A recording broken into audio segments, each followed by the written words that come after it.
Get up, you son of a bitch! Cause Pawn's drunk loves ya.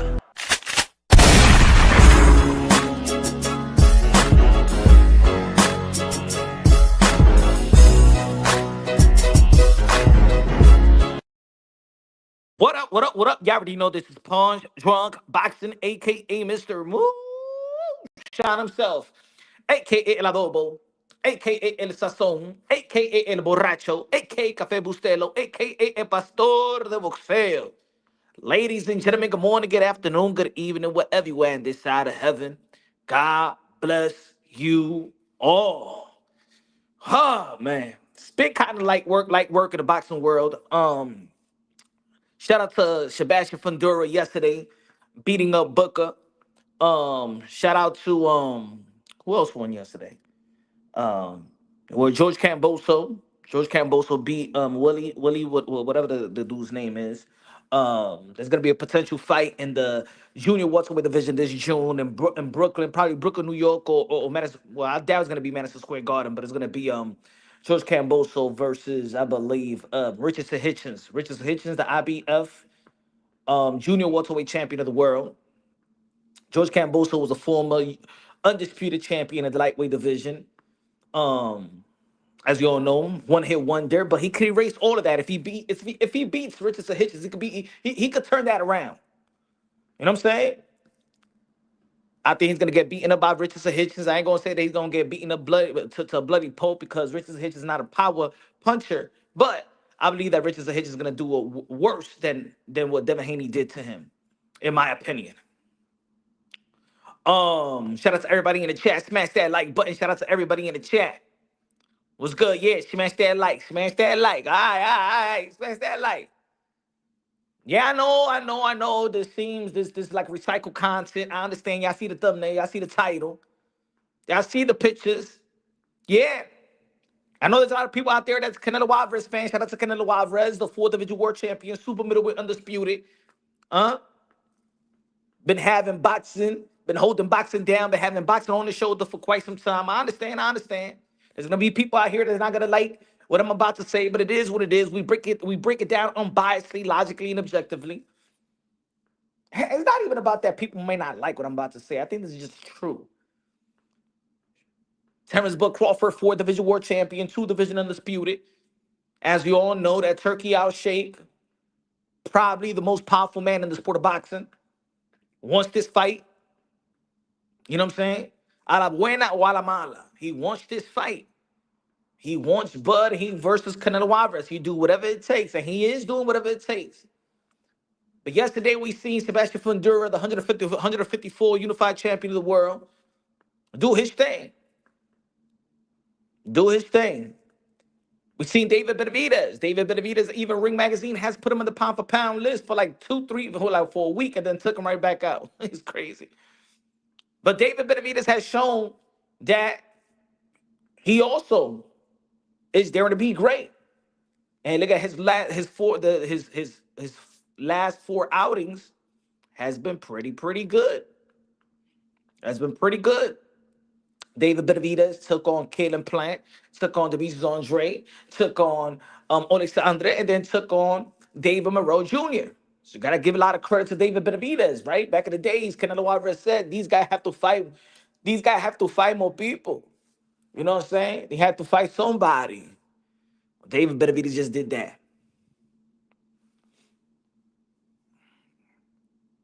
Smash the like. See where we at. If Tia was a star, he wouldn't be behind Devin on that card. So, of course, the fight that we're looking forward to, of course, the big fight, May 2nd, Times Square, New York City. Ryan Garcia versus Rowley.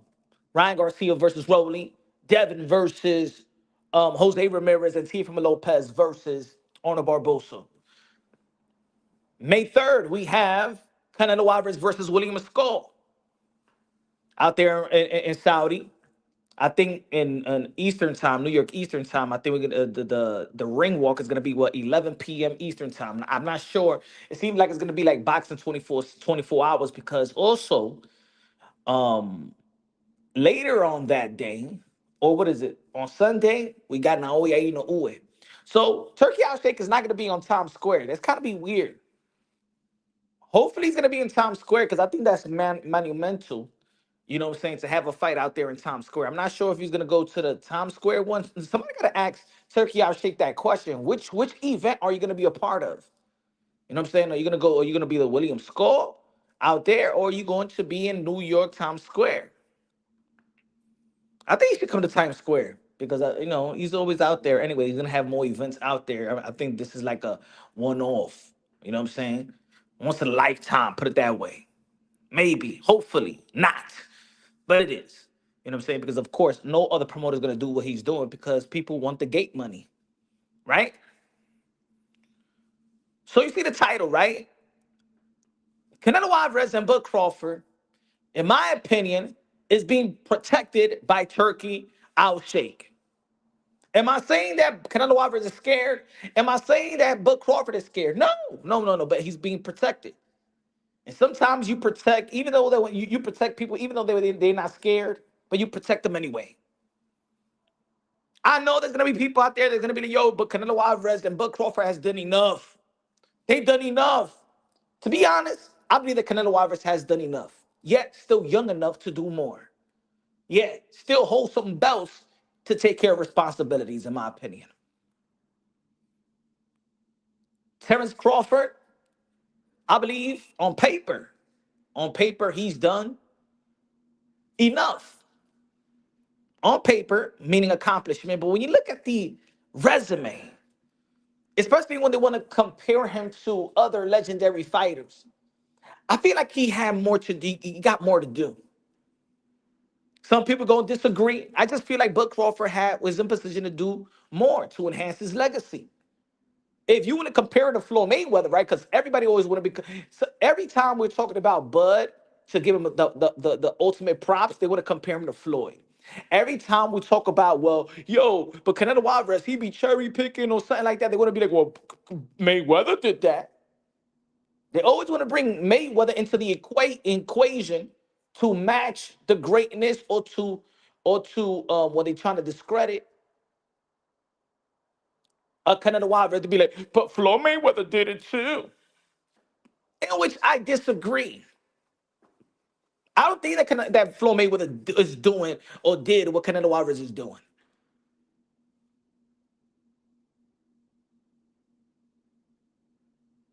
Because in reality, Floyd Mayweather, yeah, he picked, but he ain't cherry pick. It's a difference. And I said that the other day. He picked, but he ain't cherry pick, y'all. Floyd Mayweather did give Canelo Alvarez, one of the young, hungry lions, a chance. He did give Victor Ortiz, one of the young, hungry lions that beat Berto at the time, a chance. Yeah, you may not think of Vergil Ortiz. I'm sorry, Victor Ortiz too much. You don't think of him too much, but back then, that was he was giving him an opportunity. And I don't want you to bring, oh, what about you did Margarito? Stop it. If you look at the resume of Floyd Mayweather, yeah, he picked, but he ain't cherry pick. He picked, but he ain't cherry pick.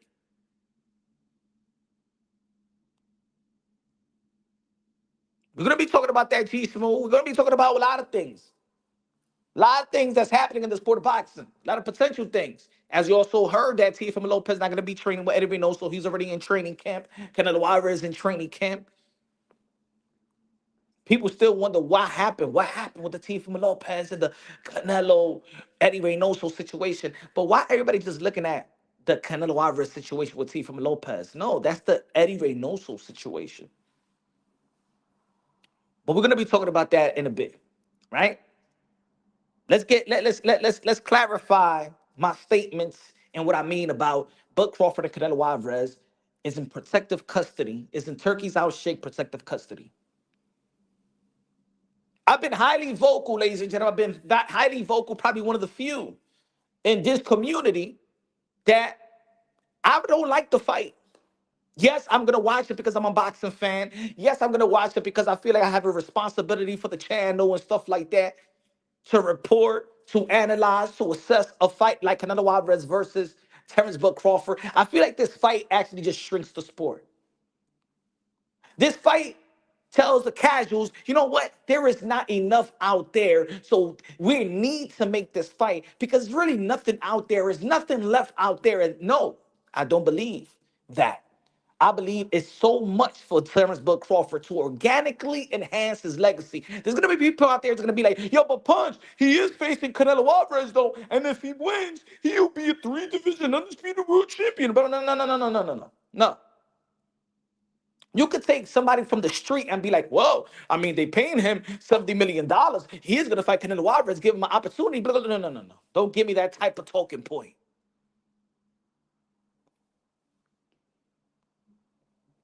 Bud Crawford is getting a pass. See, this is the problem, ladies and gentlemen. This is the problem that I see when the issue is about to get tough.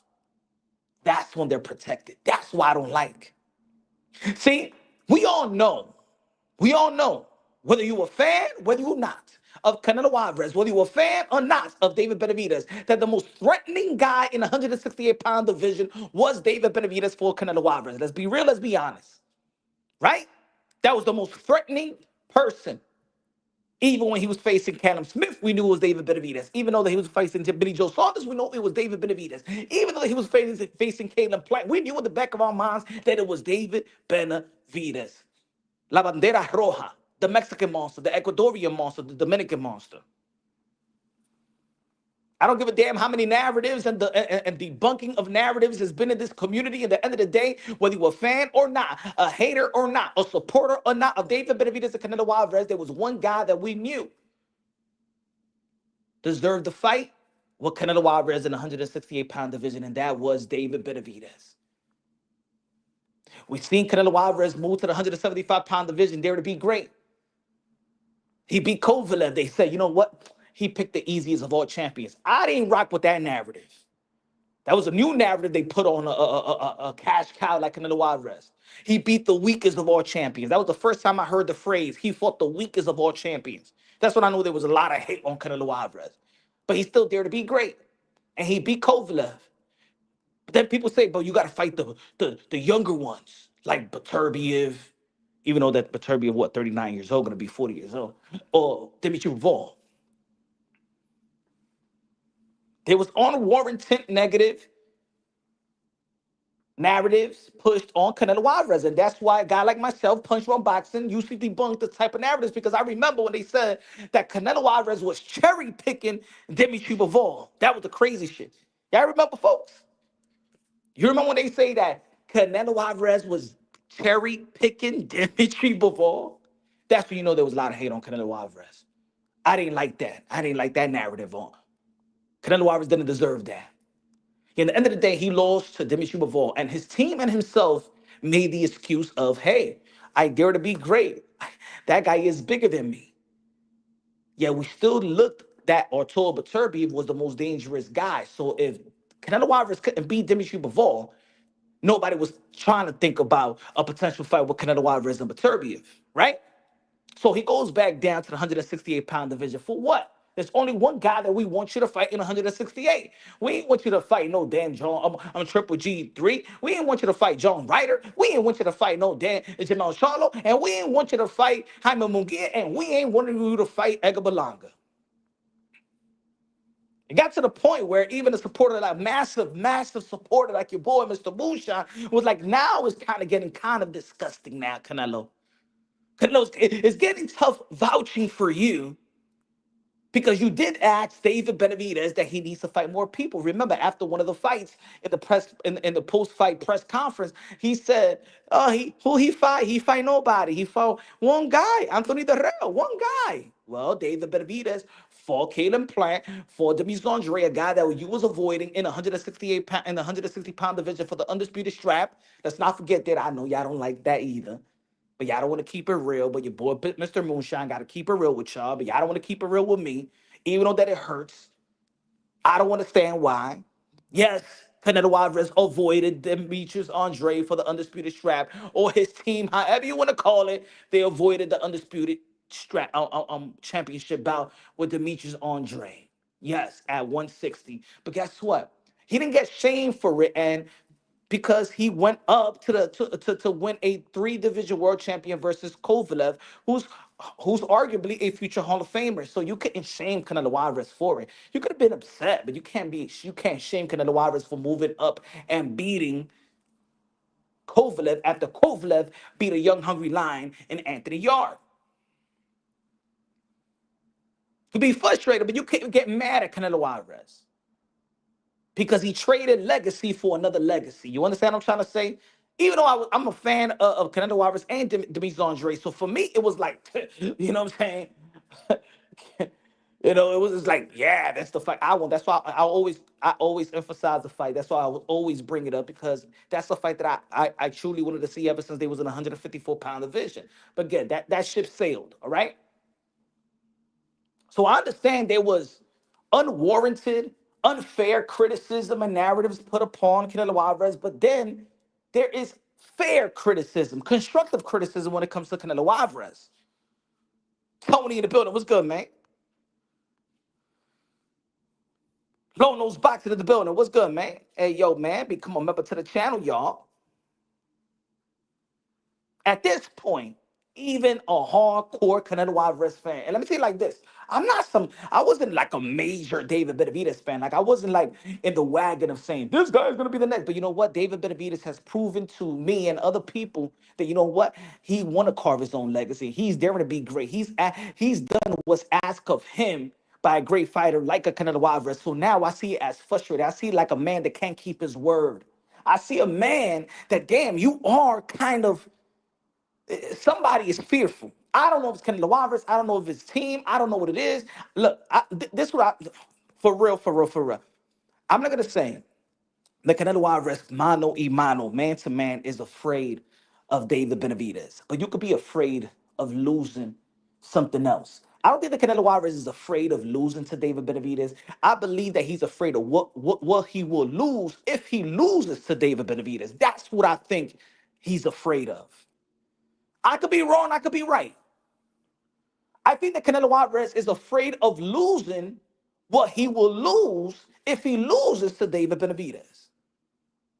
He knows if he loses to David Benavidez and David Benavidez beats him up from pillar to post with some great combination like he does and just demoralizes Canelo Alvarez, that he will adopt the fan base that has been holding Canelo Alvarez and other Mexican fighters down.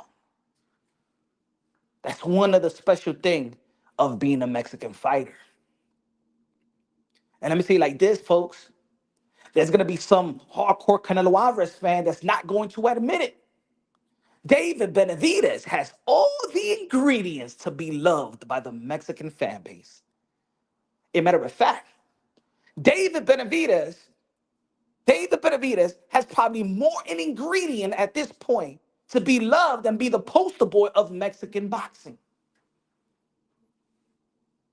And I think that Canelo Alvarez knows that very, very well. I know that everybody knows that very well. I know that the true Mexican and American Mexican and Mexican people knows that.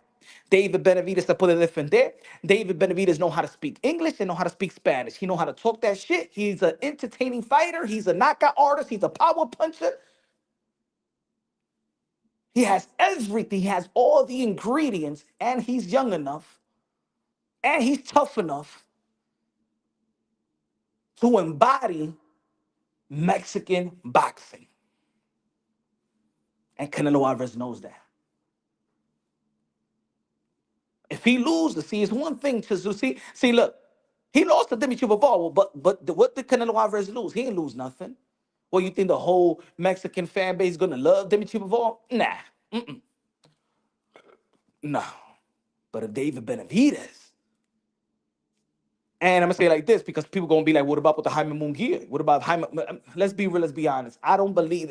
Not even the Mexican people believe that Jaime Munguia was gonna be the next. We see a lot lack of skills. We see him as a one-dimensional fighter and stuff like that. Look, I'm gonna say it like this: Golden Boy Promotions never babysit no fighter except for Jaime Munguia for a small period of time, because you could see it in Jaime Munguia. There's not too much he's gonna get better at. We've seen it. I don't think nobody thought that, Jaime Munguia was the guy that's going to take Canelo Alvarez's place. Canelo was never threatened by Jaime Munguia. The Mexican people knew that Jaime Munguia was not going to be the next Canelo Alvarez. But when you look at David Benavidez, oh yeah, his skills, his entertainment value, the way he could talk that smash and smack in English and in Spanish. Father trainer that could talk that smash, that Mexican bravado, that Mexican machismo.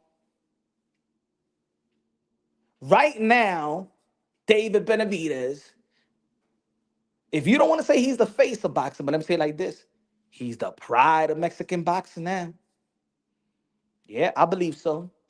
There's gonna be people that be like, yo, but punch, pero tú no eres mexicano, ¿cómo tú vas a decir eso, punch? Tú no eres mexicanos, ¿cómo tú le vas a decir a nosotros que esa es la cara del boxeo? ¿Y quién era usted? The same dude that was pumping Canelo Alvarez and y'all was loving it. The same thing, same guy that been pumping Bam Rodriguez, y'all was loving it. The same guy that been pumping Vergil Ortiz, but y'all loving it. Oh, because I say that David Benavidez is the face of boxing and stuff like that, they ain't got a problem? No, keep that same energy with your boy Punch Run Boxing. Yo, you doing it con la raza. Yo, that's how we love you, Punch Drunk, because you keep it real, yo. No, keep that same energy. David Benavidez may not be the face of Mexican boxing, but let me tell you like this, he's the pride of Mexican boxing. And he, like I said, he got all the ingredients to be the face to hold boxing. I'm going to say it like this. Mexican boxing is alive and well with David Benavidez, Vergil Ortiz, Bam Rodriguez. Something special about the Mexican fan base. And we're going to be talking about While we're talking about this, we're going to be talking about this statement, this tweet made by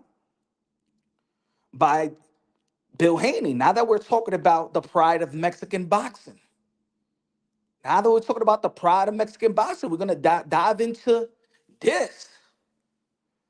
Bill Haney, Mexican fighters get praised for effort. They just have to fight and they get love. Black fighters have to not just win, but win big.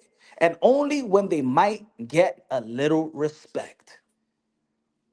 Now, to be honest, in this tweet, we don't know what the energy is. We don't know the spirit of what Bill Haney is talking about. Some people may say like, oh man, he's race baiting. Oh my God, he's jealous, he's envious. Or he's just may saying the truth. Maybe he's throwing an indirect shot to the culture, to the black culture. We don't know what it is, right? But we're going to talk about the both sides.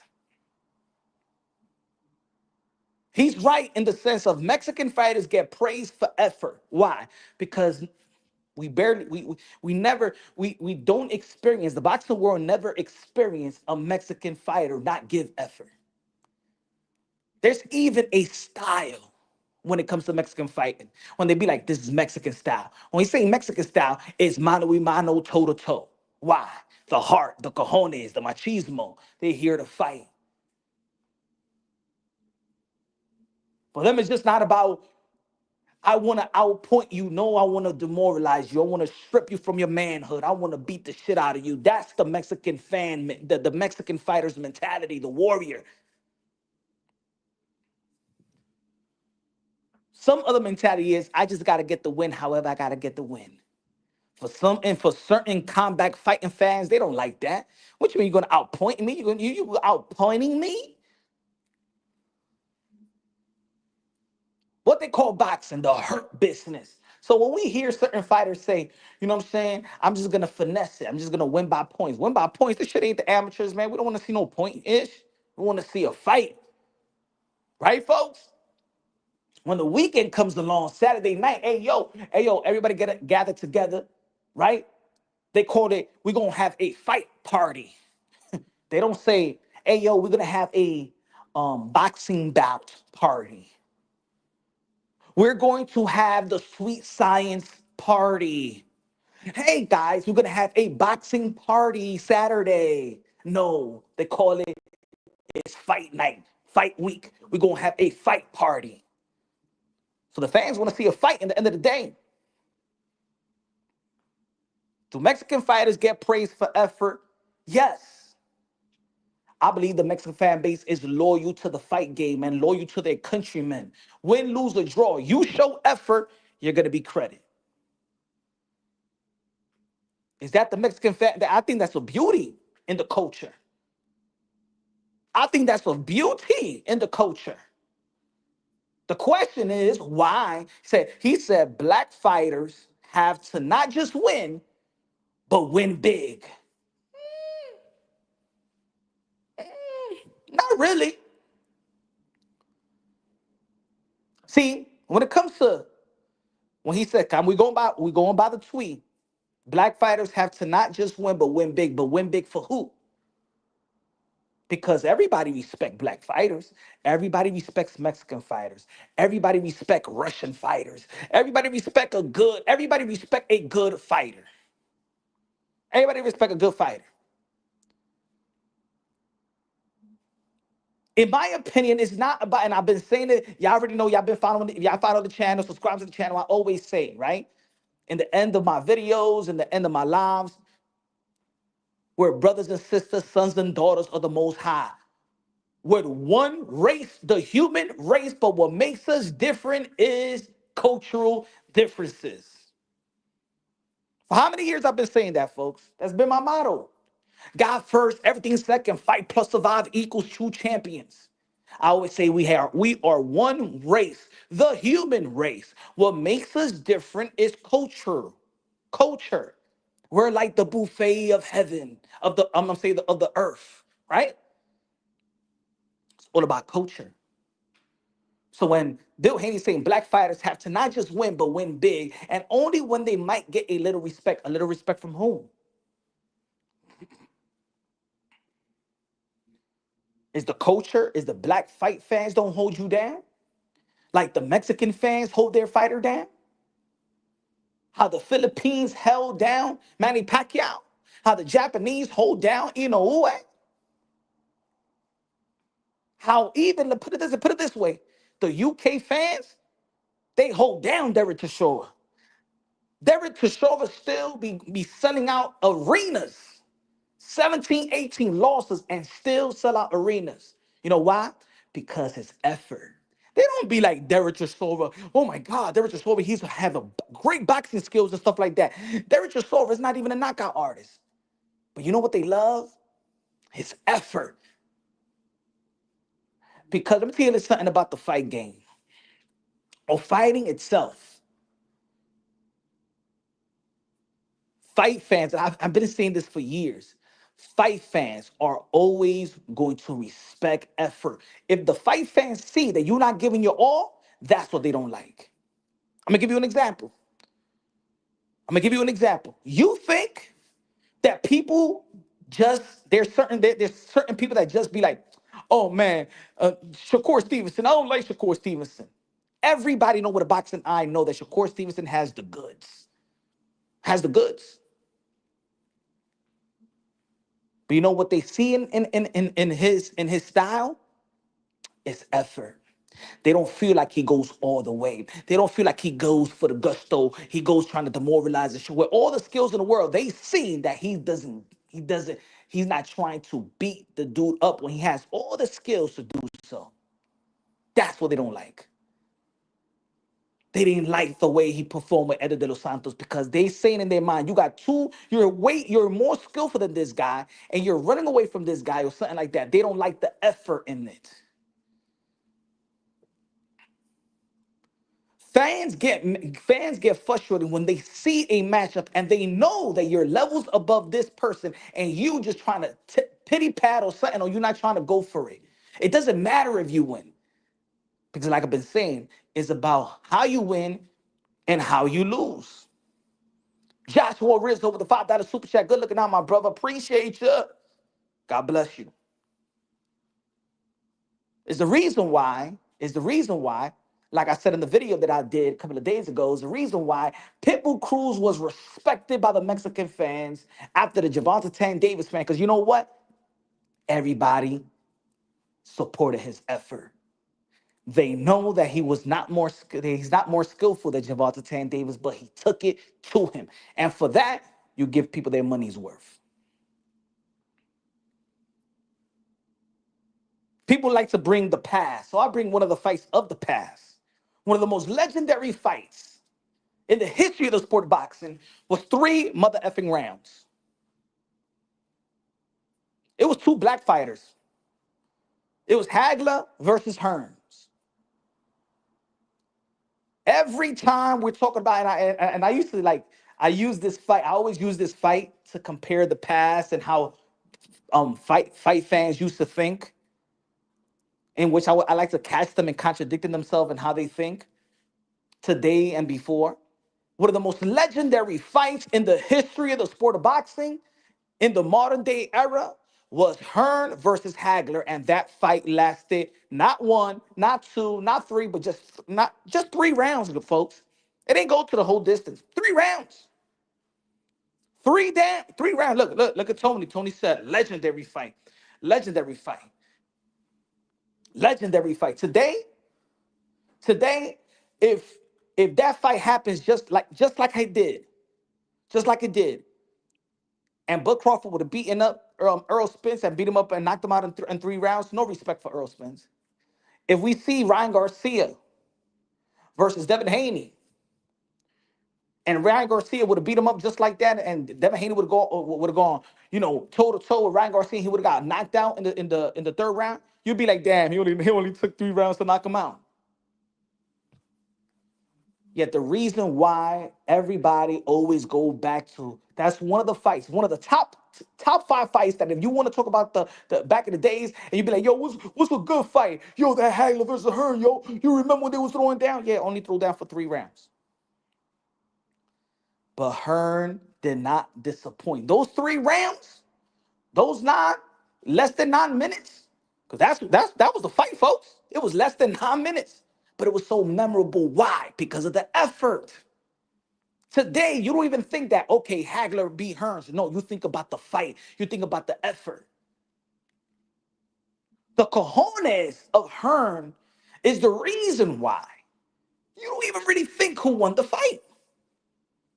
Nobody cares. I'm going to bring it to another fight in the modern day era. In the welterweight division, the whole Barclays Center stood up and gave a standing ovation. 15 to 16,000 people in the Barclays Center gave a standing ovation. And at the end of the day, trust me, none of the stock dropped. People really didn't care who won or lost, unless you had some bragging rights on one of the social media platforms. Keith Thurman versus Sean Porter.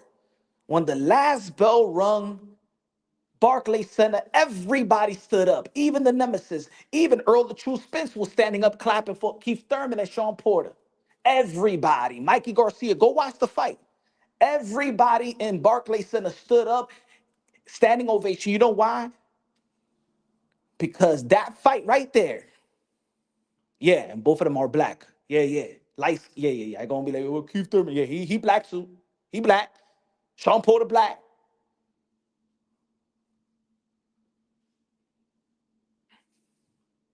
That fight right there was going into a new era, because that was the, what you call it, that was the,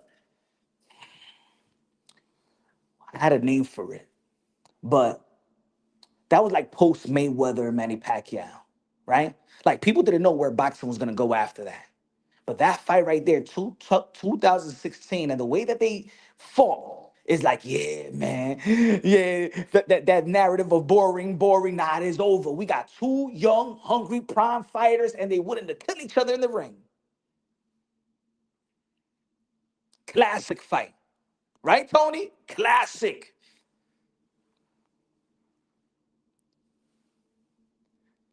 But let me tell you something about the black culture in the sport of boxing. The American black culture. And we're going by Bill Haney. So let's say, I think that Bill Haney ain't saying nothing wrong in a tweet. Let's just add on to his tweet. Why is the way it is? Why is black fighters have to not just win, but win big, and only when they might get a little respect? You know why? Because with the difference between the Mexican fan base and the black fan base is that Mexican fan base Love. The more, the merrier. The more great fighters and elite fighters they have, the happy they are. They're gonna cheer for Vergil Ortiz. They're gonna cheer for Canelo Alvarez. They're gonna cheer for David Benavidez. They're gonna cheer for Bam Rodriguez. Even Jaime Munguia was doing the good numbers. Yeah, he might not be Canelo Alvarez, but they're doing good numbers. They loyal. But the black fight fans, no, they need to tear one down to uplift the other. They need to tear one down to uplift the other. So when Keith Thurman was doing his thing, y'all wanted to tear down Keith Thurman for Earl Spence. Then y'all wanted to tear Earl Spence for Bud Crawford.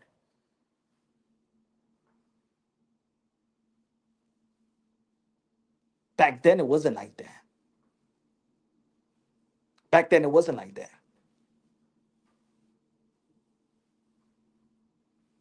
Y'all had something good going with Keith Thurman.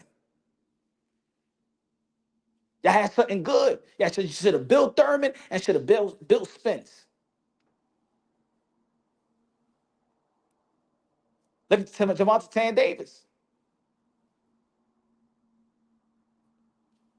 Y'all can't like Jermall Tan Davis and Devin Haney at the same time. You gotta tear down Devin Haney for Tank. Y'all gotta tear down Shakur Stevenson for Tank, vice versa.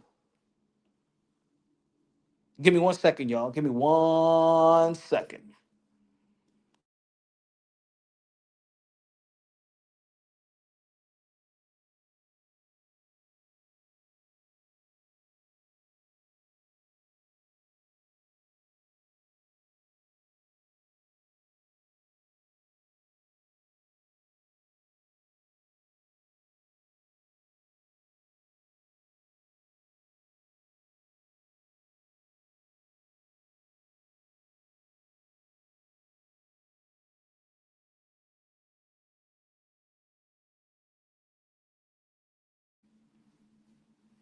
And that's one clan going on every Mexican channel putting a list of blood.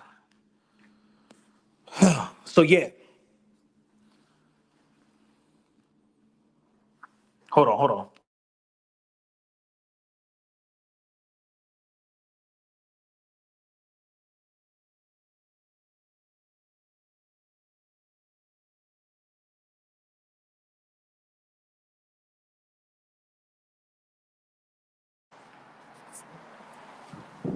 So yeah, see, is a culture of tearing somebody down and uplift somebody up. It's like only one guy gotta be the guy. And it's not a whole village, a whole community. It's only one guy in the block that need to get the spot. Or we're gonna shoot the other spot. Now you just can't have your spot and you cool, we making money in our own block, something like that. That's the mentality. We just can't have Drake and Kendrick Lamar in the top of their game and everybody is love. No, we gotta hate. Before it was either you a Meek Mill fan or you Drake. F Drake if you a Meek Mill guy. F Jay Z if you a Nas guy, vice versa. F Nas if you a Jay Z guy. Nah, I rock with Tupac. Nah, I rock with Biggie. Back in the days of it's not, hey yo, I rock with the philosophy of Martin Luther King. I don't like Malcolm X. It's always a division. And now in the sport of boxing, that's what it is. It's always a division.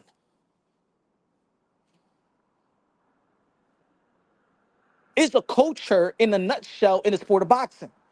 Even in the YTBC, folks, even in the YouTube boxing community, you got there. Look. Put it this way.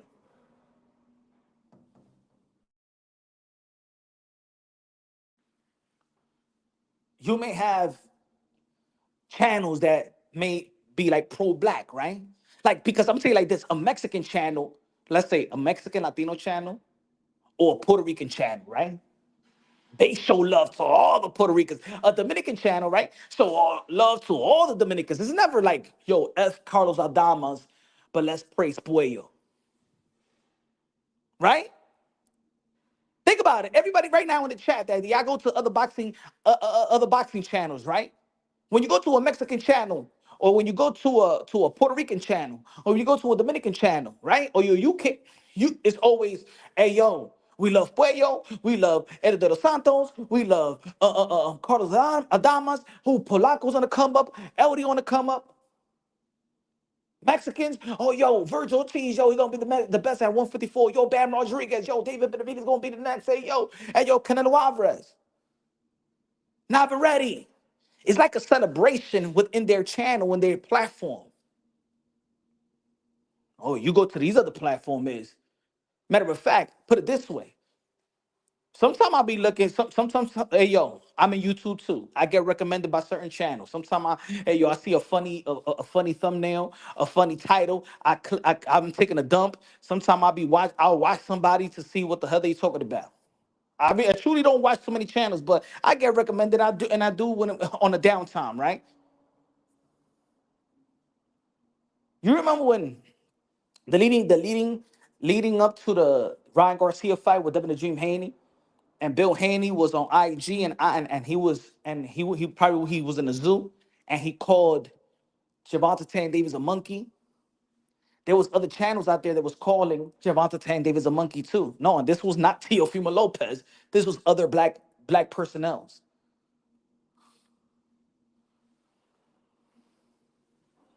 that was calling Gervonta Tank Davis a monkey. Damn, when Teo called, it was like, oh my God. But I'm just letting you know. Channel that rock with Bill Haney, but F Gervonta Tank Davis. Why not uplift Gervonta Tank Davis and Devin Haney and Shakur Stevenson?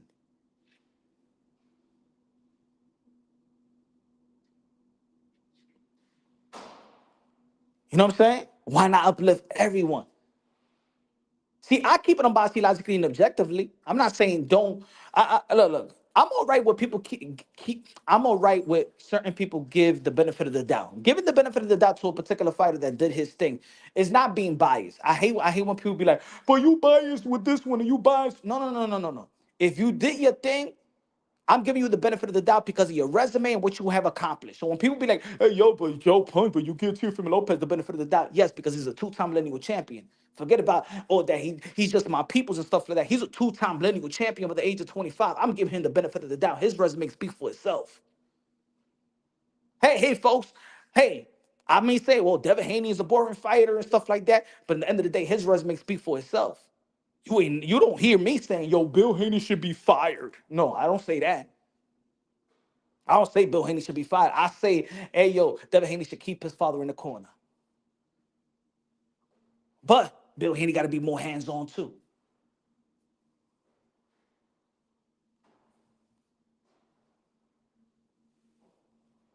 I gave Canelo Alvarez the benefit of the doubt, right? With David Benavidez, but it got to the point where, damn, Canelo, that's it.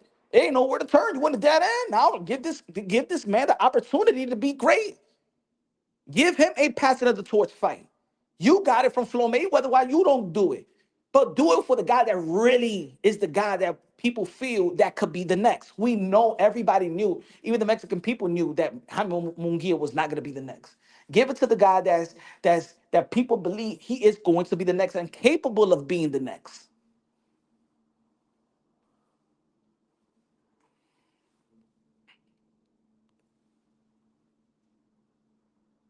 I don't like what Bud Crawford and Canelo Alvarez is doing. Because even Bud Crawford at the age of 36, he's not doing what Floyd Mayweather doing. And that's what I said earlier.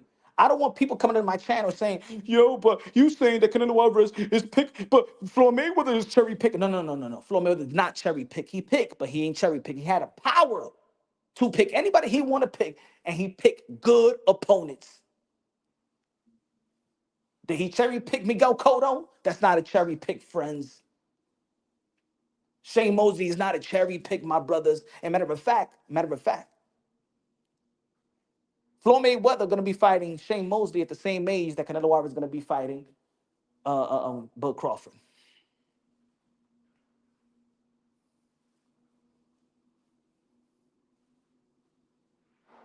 As much as these guys have accomplished, I don't see their career being full. We look at them and say they could do more. Canelo Alvarez is 34 years old, 34, 35 years old. Guess what? Floyd Mayweather at the age of 36 signed a Showtime deal. Showtime deal. That's when he became really money man. And he still enhanced his legacy. If you want to compare people to Floyd Mayweather, right, and say, well, Floyd Mayweather did this, okay, but Crawford, when are you going to fight a young fighter in their prime that we look at them like, yo, they're going to be the next? Why you ain't fight Boots? Why you don't fight Jermall Charlo in 154? Why you don't fight Fundora? Why you don't fight Vergil Ortiz? Give them an opportunity there to be great. And this is the reason why Turki Alalshikh has given these guys a hall pass. And the reason is the timing of it. That is the timing of it. The timing of it that we see the emerge of Fundora. Now Fundora is well going into his prime now at the age of what, 27, 28 years old. He is a legitimate fighter in that division. And we seen Bud Crawford had a tough time at 154. And you basically, I'm not gonna say you basically ran to Canelo Alvarez, but you didn't run for Canelo Alvarez because you think you could beat Canelo Alvarez. You ran because they're giving you the bag, and you'll be stupid to decline that bag. That's why Bud Crawford is fighting Canelo Alvarez. We all know how Bud Crawford felt about that fight. He ain't dumb. Hit Poxy Magic with the $10 super chatty party game, and he said, "Good looking out, man. Appreciate you. God bless." He said maybe he should get great praise from white people in boxing because Latino fighters, we support our Americans. White and black fans just don't support the sport. End of story. Exactly. So I believe that what Bill Haney stated, I believe that it's true. But is he envious? Is he jealous? Or he's throwing a shot at the black fight fans and saying, man, look how the Mexicans support their own, and look at us. Look at us. And that's why I think that Bill Haney should add on to the tweet. I'm not saying I don't disagree. I don't think that Bill Haney is wrong at all. I think he's 100%. But why? But Crawford went out there in the UK. When was it? What's good, MFB, Mike from Boston. What's good, my brother? Um, you remember when Bud Crawford went to the UK and he said, "Man, the fans out here is different. They support boxing more." Why? Devin Haney in New York City was getting booed. But when he went out there in the UK, when he went to that gym, man, he packed that gym up with young fans. And guess what? Fans that look like him, just from the UK. And that's what I mean. It's not about black. It's really not about black. But you identify with black. And that's what I mean. We gotta identify. We need to start identifying with culture. See, folks, we're not saying Latino. We're saying Mexican. Mexican culture is not the same thing as Cuban culture, right?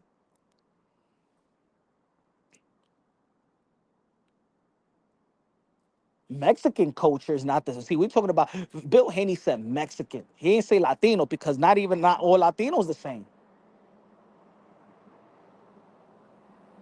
I think that more Mexicans support David Benavidez than Ecuadorians.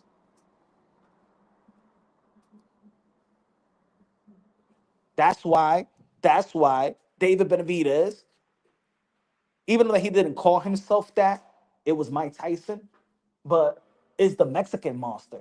He don't say the Ecuadorian monster.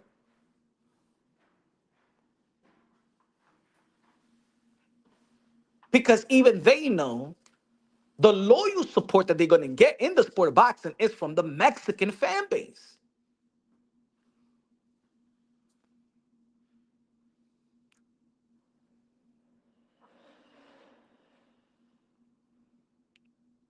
I feel like Turkey Alalshikh is giving Bud and Canelo Alvarez a pass. And this is the reason why, y'all know, I think people is catching on though. I think finally people's catching on to Turkey Alalshikh. I've been trying to tell y'all, like, yo, I'm grateful. There's certain things in the sport of boxing that he has made come through fruition. Yes, the heavyweight undisputed. Yes, Beterbiev and Bivol. Yeah, there's some great matchups. There's some fumbles as well, just like every other promoter. And I said, and y'all know that I always say I give props to all the promoters from Bob Arum, from Al Heyman, from Golden Boy Promotions, from Eddie Hearn. I give props. I know these other channels out here, they like to play this divide game. And this is the reason why I already noticed that with other channels, it's not about boxing no more. And I no shades. Get it how you get it. This is the way that you build your subscribers and your followers and stuff like that. You can't, and you just gotta keep it that way. I understand. I understand the game now. You know what I'm saying? I know it's hard to be unbiased. I understand that. I know that there's channels out there that hate PBC and they will love Turkey Alalshikh Reha season. I know it already. These channels, you can't be like, yo, PBC doing their thing. Yo, Turkey Alalshikh is doing their thing. Yo, they can't say it like that because they're already feeding to subscribers and their fan base. Rider of the Storm, con 2 pesos de plátano. God bless you, my brother. Said I support warriors, not track stars or crybabies.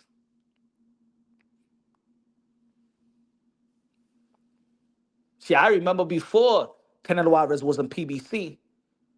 Oh man, PBC this, PBC that. Then when he joined PBC, people was like, "Oh my God, that's it." The narrative needed to take a nap for a while.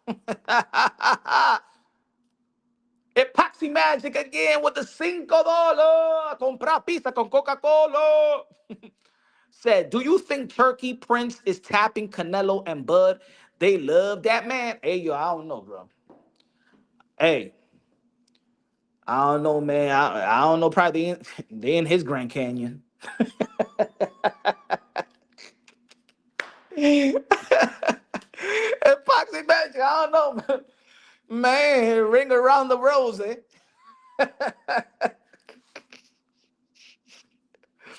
Man, they playing musical chairs with Bud.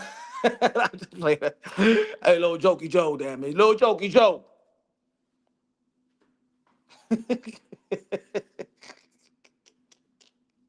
Shit, they play musical chair with that motherfucker.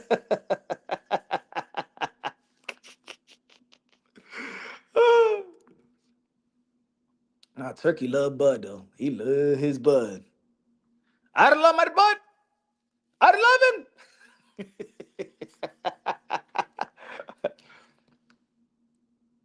I just felt like Bud could have done more. Yeah, he's a 4 division world champion. Yes, he's 2 division undisputed, but I just feel with his resume that he could do more. If Floyd Mayweather could do more at the age of 36, then Bud could do more. But guess what? It got tough. He faced Majramov, and it got pause. It got difficult. See, the walls was closing in on Bud Crawford, just like the walls was closing in on Canelo Alvarez. The reason why I don't like this fight is because this fight gives them an out. I like fights that moves the sport of boxing to move forward. There's always, in the history of the sport of boxing, there's always the fight that moves boxing forward because in the end of the day, fighters come and go. But there's fights that it moves forward. Epoxy Magic said, Turkey loves his chocolate with a little bit of cinnamon on top. Hey, take it easy. Epoxy Magic, take it easy. Rainbow. They like the Skittles. Taste the rainbow.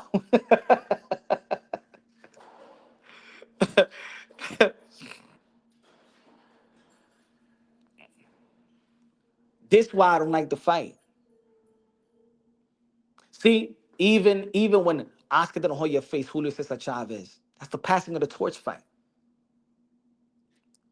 Hector Camacho versus Oscar De La Hoya, passing of the torch fight. Mike Tyson versus Larry Holmes, passing of the mother effing torch fight. Sonny Liston, Muhammad Ali, passing of the torch fight. Camacho, Duran, passing of the torch fight. That's why I don't say that Floyd Mayweather is, but no, he gave passing of the torch fight to Canelo Alvarez. He just didn't pass the test. Manny Pacquiao gave Keith Thurman a passing of the torch fight. He just ain't passed the test. But they gave him an opportunity to move on into a new era. Klitschko, Anthony Joshua, Tyson Fury, Klitschko. Passing of the torch fight. Boxing moves forward. This right here does nothing. The Bud Crawford and Canelo Alvarez does nothing. You know what it does? It forces them just to retire. I heard somebody. I was on Twitter like before I went live, and I was reading on. I forgot. Somebody wrote something. I forgot who it was, and they said that Bud Crawford is willing to come back down to 154 after the Canelo Alvarez fight. For what? For what? Bud is done after this fight.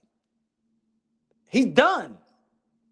I'm taking this bag. I'm done. What the fuck are you? I'm gonna kill myself to go back to 154 for what? What fight? That's it. And that's what I don't like. Why?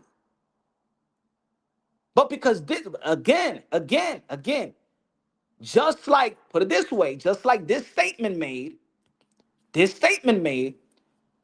black fighters have to not just win big, and only them might get a little respect. I know that for a fact because I went to Jermall Charlo versus Brian Castano, the first fight out there in San Antonio, Texas. And Brian Castano was not this. He's not a famous fighter whatsoever. And Jermall Charlo came with the American flag. And he was like, USA, I'm here to win for the American people, blah, blah, blah.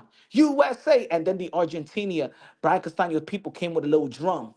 They drowned the USA chant on USA soil. This guy ain't no damn, and this guy ain't even a famous Argentinian fighter. This guy became undisputed, bruh, in the rematch. You know how many people was there? 7,000. 7,000 was the gate for undisputed 154 champion Jermall Charlo, bro. The Iron Man knockout artist. It wasn't that he's not getting, it's his own people didn't go out there and respect him and supported him. I remember before that, let's not forget in this community, the Deontay Wilder, remember the Deontay Wilder situation with Jermall Charlo? Remember that? Because Jermall Charlo kept it real while Deontay Wilder was doing an interview with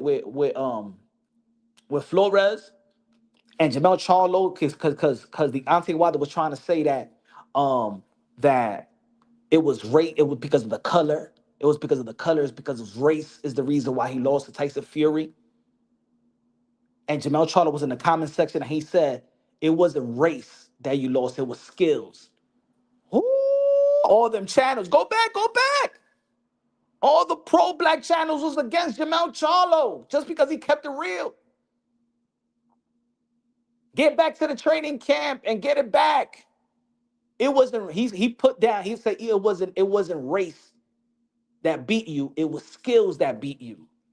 They turned their backs on Jermall Charlo. Matter of fact, they started a campaign on Jermall Charlo and said, do not support his fight. Black people in this community. You remember that epoxy magic? They started calling him a coon. Then they started saying that look at his wife. She ain't black, she Mexican, and all that stuff. Remember? Just because he kept it real. He didn't say F you, Deontay Wilder, and all. He was going against Deontay Wilder. He just said, yo, my man, it wasn't race. It was skills that beat you. But no. Oh, no. You got to stay on code. But staying on code is not to be fake to somebody else. It's, yo, my man, yo, get that thing out of your mind. I don't want you to be in a delusional state of mind. Get it back in the gym. We got you. We support you. Leave all that excuse alone. Get it back in the gym, man. Get it back in blood. Bang. That's the energy. Rap for Boxing Out is the voice of the UK, London. Do y'all support Jermall Charlo? What about, put it this way, what about after the fight with Bud Crawford and Earl Spence? Bud Crawford was looking at Jermall Charlo. We was thinking that that's going to be a possible next fight.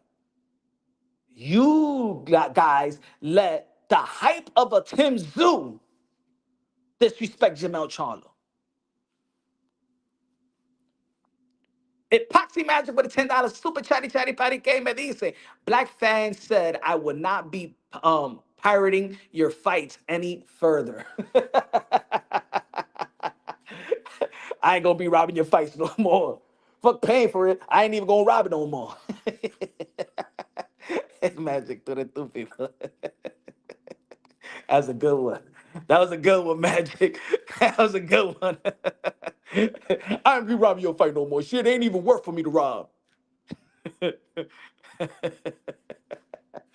I'm mad at you. I ain't gonna rob you. I ain't gonna rob you to support you. It's always a divide. It's always a divide. Give me a sec.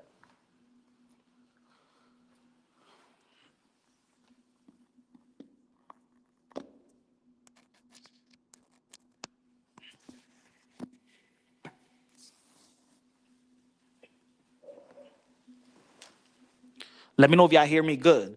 Hold on, let me take this thing out. Hold on. Yo, let me know if y'all hear me good.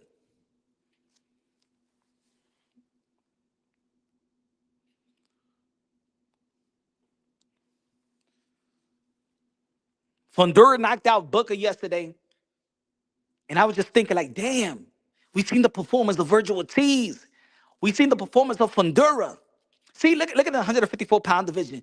They don't be like, yo, F Fundora, he's scared of Vergil Ortiz. Yo, Vergil Ortiz is ducking Fundora. Fundora is ducking Vergil Ortiz. See, the Mexican fan base, they just embrace Vergil Ortiz and embrace Fundora. There is not a division. It's not a division between the two. See, I've been saying it for years. The 154-pound division is the most competitive division in the sport of boxing. For how many years I've been saying that? But you know why people ain't want to rock what I was saying? 90% of the people in the sport of boxing was disagreeing with your boy Punch Drunk Boxing. You know why? Because they just didn't like Jermall Charlo. Because I was pumping Jermall Charlo. I was saying that he's carving his own legacy. He's not begging for fights like these other guys and stuff like that. And now y'all see that the 154-pound division is the most competitive division. You don't know what's going to happen at 154. You don't know. Almost all 50-50 fights, everybody got humble. Everybody showed their vulnerability at 154 and showed their greatness as well. So when we see Vergil Ortiz do what he did to Masvidal better than what Bud did to him, and we see Fundora rising, and we see Tim Tszyu was 2023 was doing his thing, and then boop, started losing. We don't know who's going to be the guy, especially after the Jermall Charlo, right? So I wanted to see how Bud Crawford is going to enhance his greatness organically at 154. Because, see, at 154 is when we seen Bud Crawford look ordinary. I wanted to see Bud Crawford overcome this ordinary and go back to where how people saw him as this pound for pound unstoppable force. We're never going to see that. You know why? Because stupid Turkey and his imagination taking that away from us. That's what got me. This is the reason why I'm frustrated with this Canelo and Bud Crawford. Because it takes away what, because look, at the end of the day in the sport of boxing, we give respect. You know when we give the ultimate respect in the sport of boxing is when you overcome adversity. When you exceed the expectations, not only match the expectations, when you exceed the expectation, when you prove people, yeah, and unfortunately, when you prove people wrong. I wanted to see Bud really, I wanted to see his, okay, now really want to see how great he could be at the most competitive division in the sport of boxing. And he ran. When I'm not going to say ran, Turki Alalshikh money made him run. Because in the end of the day, what Canelo Alvarez fans is going to say and what Bud Crawford fans is going to say is, well, yo, what you going to do? I mean, Turkey's giving him $100 million. We should have put our foot in Turkey Alalshikh. Keep it on the neck and give us the David Benavidez and Canelo Alvarez. Give us the money that both of these guys couldn't refuse. See, I don't believe that Turkey Alalshikh did that with Canelo Alvarez. He didn't give the money that he couldn't refuse for David Benavidez. Because think about it, folks. If David Benavidez was willing to get paid $5 million to face Canelo Alvarez, and Canelo Alvarez was just asking for 150 to 200, how much you think Canelo Alvarez versus Bud Crawford is worth? People are saying that Bud Crawford is going to get $70 million and Canelo Alvarez is getting $100 million. That's what rumor has it. That Bud is getting $70 million and Canelo Alvarez is getting over $100 million. So if David Benavidez was willing to fight Canelo Alvarez for $5 million, the David Benavidez versus Canelo Alvarez would have been cheaper. It would have been $155 million in the pot. Right? Am I lying, folks? If you could, okay, give $150 million to Canelo Alvarez and David Benavidez take this $5 million because you said that you're gonna fight. You said you would fight Canelo Alvarez for $5 million, so I'll give you $5 million, motherfucker. Here you go.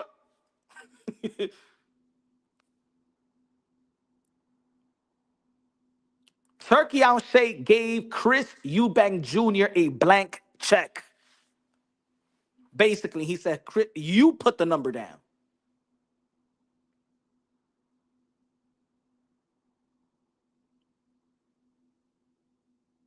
That's another frustration. Yo, and I said this a while ago. People don't like people just fronting money and like they the shit, like they got it all, and like them show off dudes. See, I look at Turki Alalshikh como un show off.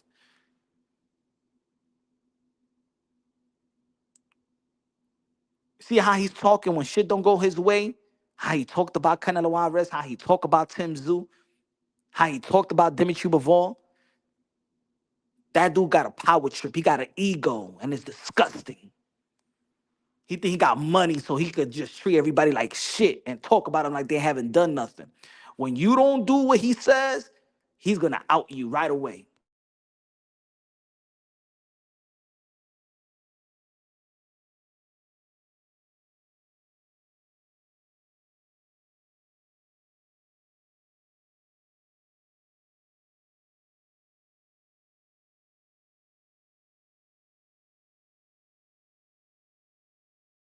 Right, folks?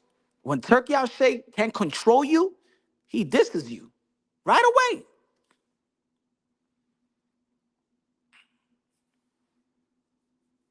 Right away.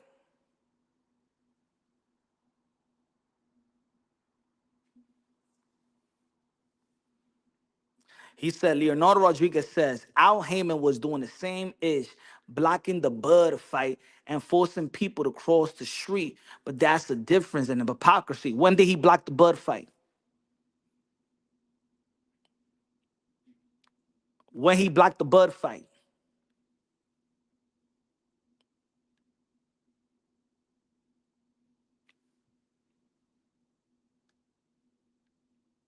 From where? Remember, they sent him a contract for Keith Thurman.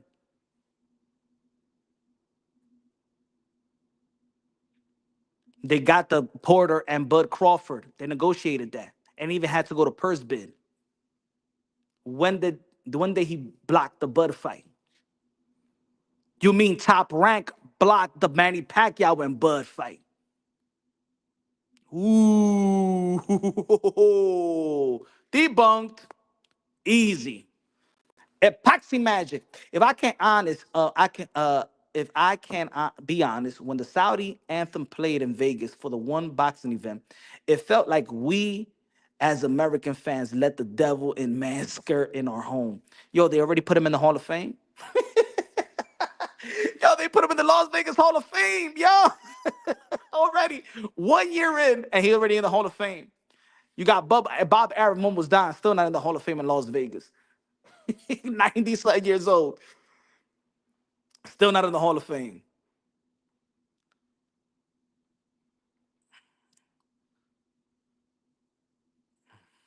See, look how you see how I get these guys right away. No, no, no, no, Leonardo. This is what it is. You're stuck on the narratives of the YTBC. You've been in this channel. You know who I am.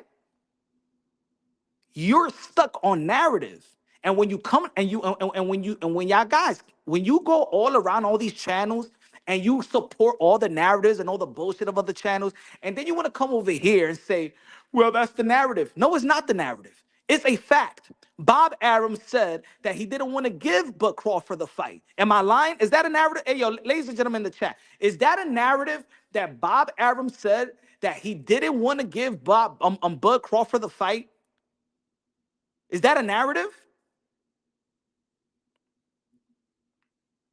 Is that a narrative, folks? You let me know when Al Heyman said, I don't want to give Bud Crawford the fight. Tell me. Tell me when Al Heyman said that. I'll wait. And how much you want to bet I could find you when Bob Arum said that he didn't want to give Bud Crawford the Manny Pacquiao fight? Because what?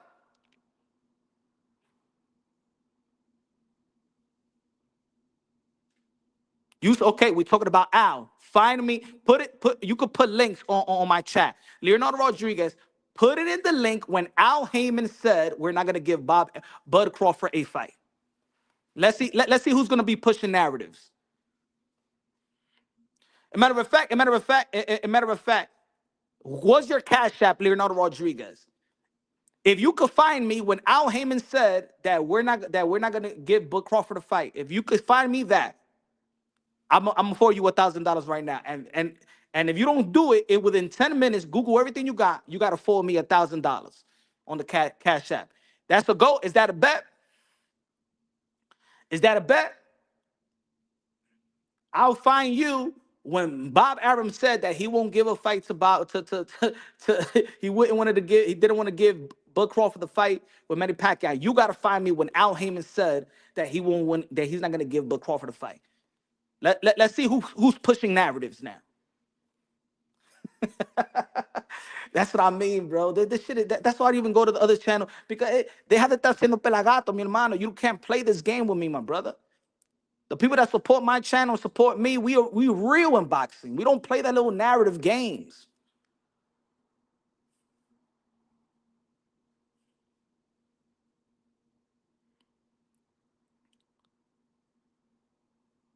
Come on, man.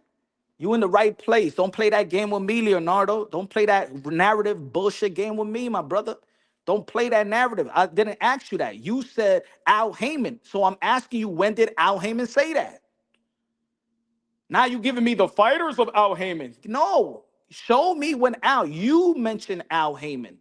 You said Al kept Bud from the fights. That's what you said.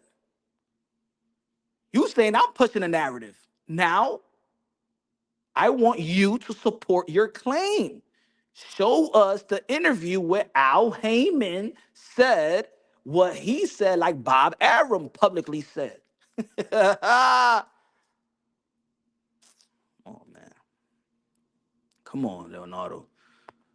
Yo, that's what I'm saying. In this community, people are so drowned. They're drowned in narrative that they can't. I'm trying to. Hey, yo, Leonardo, I'm trying to pull you up from from the narrative cesspool. I'm trying to pull you up from the narrative cesspool. All right, Leonardo, can you tell me any of the other channels that you support? Can you bring them here so they could tell me when Al Heyman? Can they find me a video with Al Heyman saying that they're keeping Bud Crawford from a fight?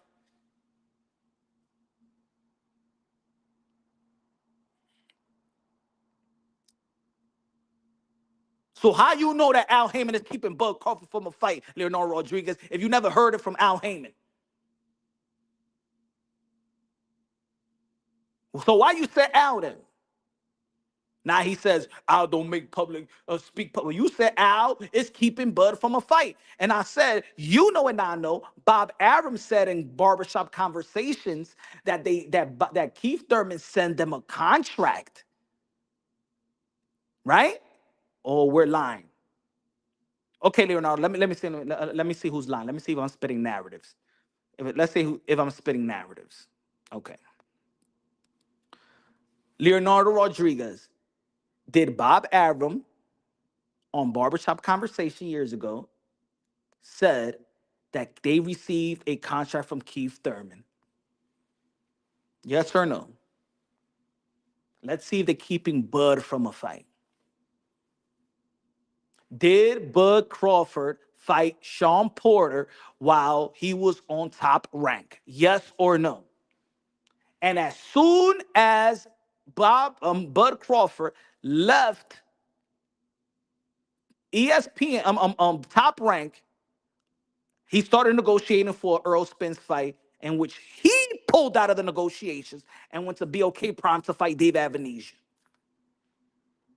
When they chose to fight Kell Brook rather than Keith and Tom Thurman, in which Bob Arum even said that Keith Thurman wasn't worth more than $1 million. You cocksucking bitch. Fuck out of here, man. This fucking narratives. Over here pushing fake ass narratives on to Punch Run Boxing. Cause your whack ass channels you go to be lying your fucking ass and you start believing in those stupid ass lies.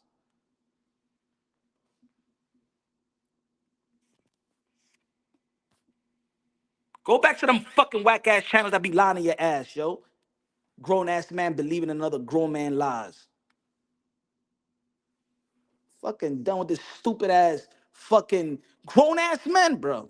It's grown ass men out here believing in on grown ass other grown ass men lies, bro. And the proof is right there in the pudding. Everything that you could, everything I say, you could Google and get it. Everything I say, you could. This guy say, no, Al Heyman doesn't make public. All right, so how you know that Al Heyman said that?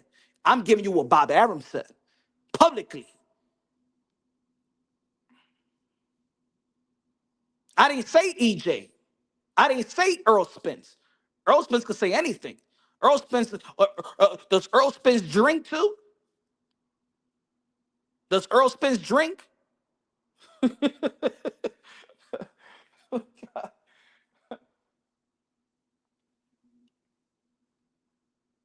You know when Earl Spence said that? How much you want to bet? All right, let's play the game, Leonardo.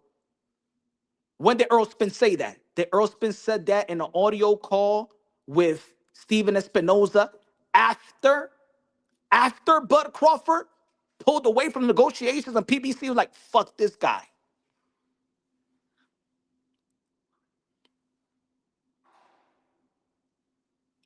Go ahead, play it. Anybody, Google the date of the audio call with Steven Espinoza and Earl the True Spence. How much you want to bet was after Bud Crawford pulled out of negotiation? They're like, you know what? Face Keith from Tom Thurman.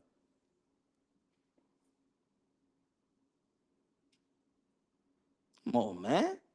That's cornballs, man. Hey yo, that's why. Hey yo.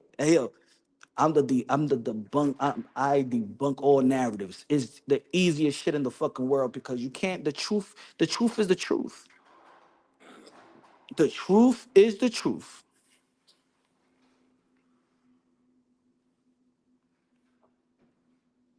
All right. Keith Thurman told Bud get a belt. Okay.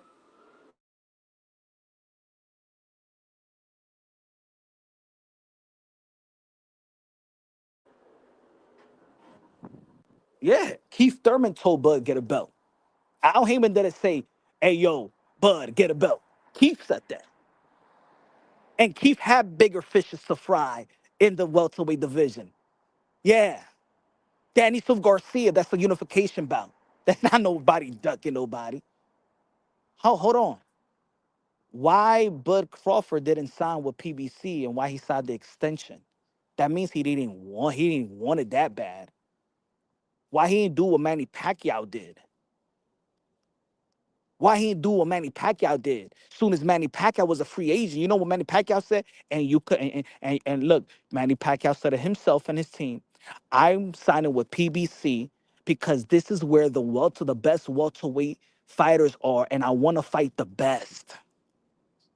That's what Manny Pacquiao said. See, Manny Pacquiao is a real motherfucker. And as soon as he left PBC, I'm sorry, Top Rank, he got Adrian Broner, huh? He got Lucas Matisse. Well, Lucas Matisse, Adrian Broner, then Keith Thurman. And guess who he's going to fight next after that? Earl Spence.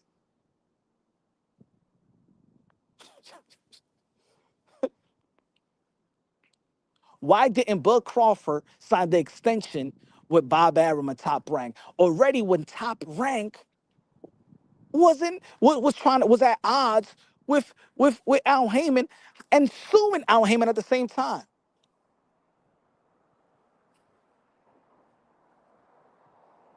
They don't want to talk about that, folks. So put it like this, folks. This narrative slave right here that we got in the chat.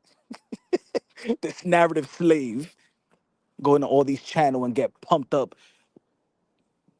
Get your Vaseline up yours with these narratives by these other channels. You let that shit happen. But let me bring you back home. You already know yo soy el pastor de boxeo, Leonardo. So let me bring you back home. Let me stop you from being a narrative slave to all these channels. Right?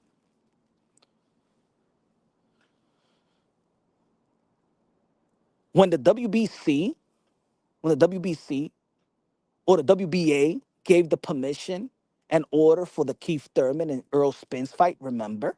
You remember? It was after Terrence Bud Crawford pulled out from the negotiations. Why did Bud Crawford pull out of the negotiations with Earl the True Spence? To fight Dave Avenesian to get that quick $10 million from BOK Prime.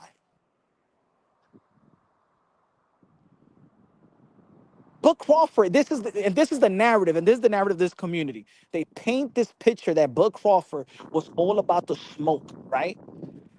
That he was all about the smoke and people kept him from these fights. No, Bud Crawford kept himself from these fights. Bud Crawford kept himself from these fights. Bud Crawford signed an extension, that's number one. He could have come to PBC just like everywhere, all the welterweights is that. And just like Manny Pacquiao did his move as well. Yo, Punch, and there isn't an option to give membership here. I don't know. I gotta see the settings, my brother. Good looking now. Colo 20 pesos. That's super chatty chatty patty K. Hunter of the hunt. Good looking out. Appreciate you, my brother. Thank you, my brother. I gotta check. I gotta check the settings. Let me check. I'm gonna check after the live. Good looking out though, man. Appreciate you, Hunter of the Hunt. So again, in the YouTube boxing community, they paint this picture that Bud Crawford was a guy that he just wanted all the smoke, and everybody kept Bud from fighting the other welterweight. No, he was never kept. He chose. Let's not forget, ladies and gentlemen, Bud Crawford re-signed with Top Rank, and go look at the comments. Go look at the day that he resigned the extension with Top Rank is because he was happy to be on ESPN. He was happy to be on ESPN. That's why. He was chasing the Manny Pacquiao fight. Bud Crawford signed the extension because he was chasing the Manny Pacquiao fight. But guess what?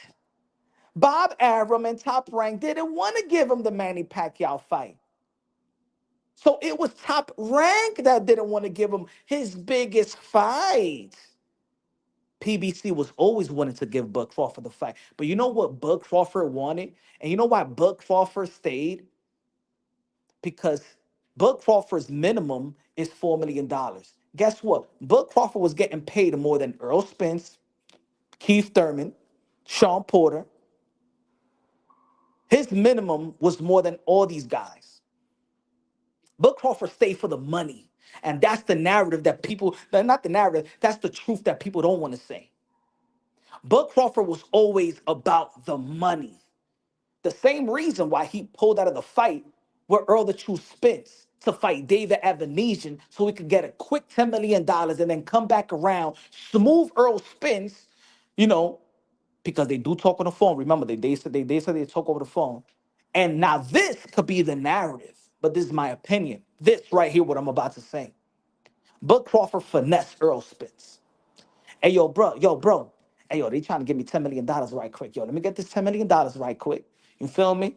And then we get the fight. You know what I'm saying? And then we get the fight. But let me get this easy $10 million. They throwing me $10 million. Yo, this BLK Prime, these new folks. Let me get this money.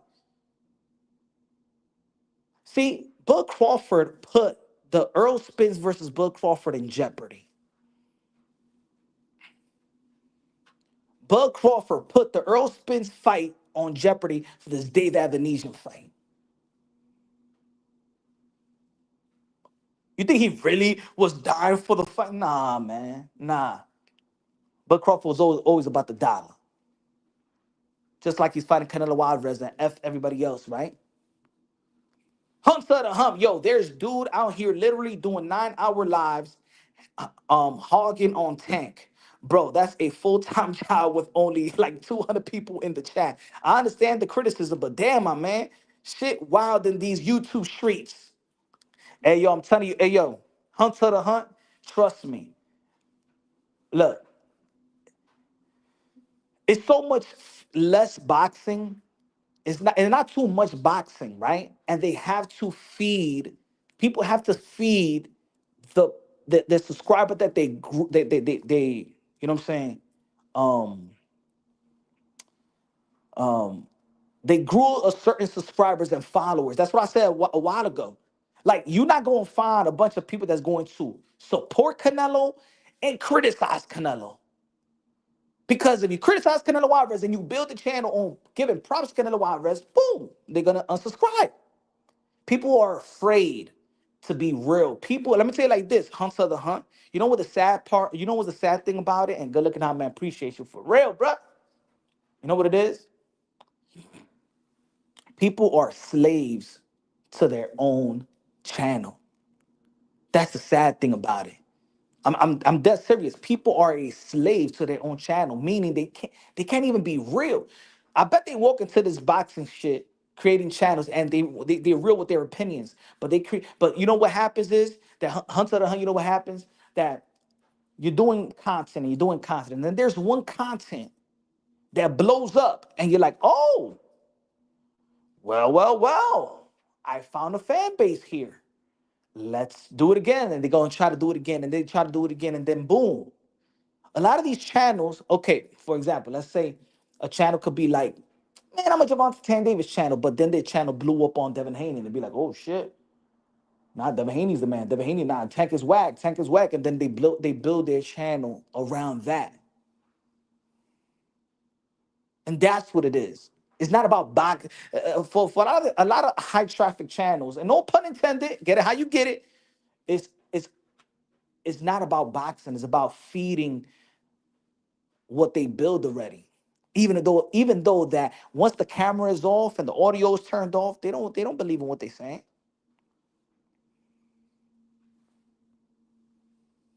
And that's what it is. You know how many people, um, um, um, and that's the good thing about, see, the difference between also me and other people is that I go to these fights. I'm outside. I'm outside.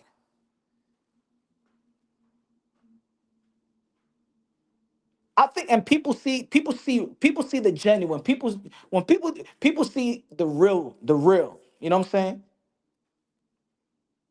Like, I remember, I'll give you an example, right? I think, look, I remember once, what was the Canelo Alvarez versus Edgar Berlanga NYC press conference, right? So I went to the press conference, right? And then after the press conference, I went outside, and then I go, punch from Mr. Moonshine, huh? Uh-huh. I heard you talking about my son. Uh-huh. You better be nice. And I'm like, holy shit, who's this woman? And that was, and she go, I'm Edgar Belanga's mom. Right? You funny though. You make me laugh. You make me laugh. But you better be nice. Like, you know what I like is that most people are this way. Most people are this way. Like, they can handle the criticism. Like, I've criticized Edgar Berlanga and stuff like that, but I also have given Edgar Berlanga the benefit of the doubt, right? You remember when he was celebrating after one of the weeks? And I did that video. Get out of the damn club and blah blah blah. They could see you and they know that it is genuine because the criticism the criticism or the constructive criticism could be true. You know what I'm saying? The criticisms could be true. But I also say, yo, Edgar Berlanga is undefeated. That was before the Canelo Alvarez fight. Edgar Berlanga is undefeated. This is what I used to say. Edgar Berlanga is undefeated. Why everybody want to act like he lost, like he's a loser? What is the hate? Like, yo, you don't gotta like a fighter, but damn, the over-exaggeration hate. This man hasn't lost, bro. He's knocked out 15, 16 people in the first round. What are you so mad about?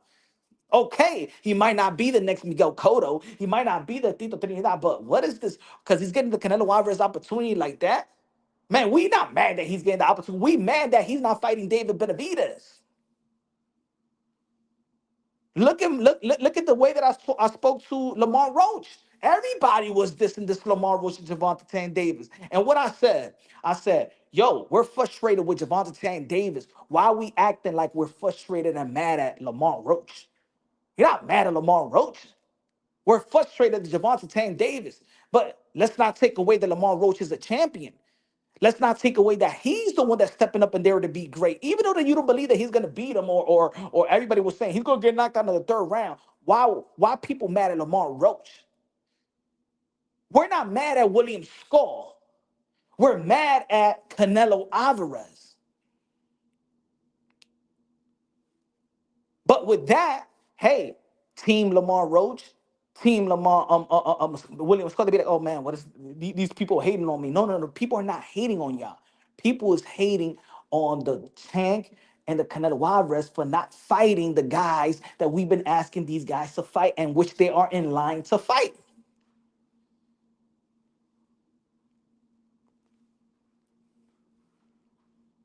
Then the other day, right? Even with Edgar Berlanga, the other day, I'm like, why people mad at Edgar Berlanga? Oh, yo, he's celebrating. We want him to take the lessons that Canelo Alvarez gave him in the fight, and hopefully he could do with that fight what Canelo Alvarez did after his Mayweather fight, right?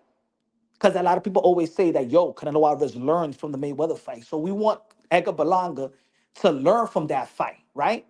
Let Edgar Berlanga celebrate the way he want to celebrate. Because let's not forget that 90% of the people didn't even think that he could make it to the 12th round.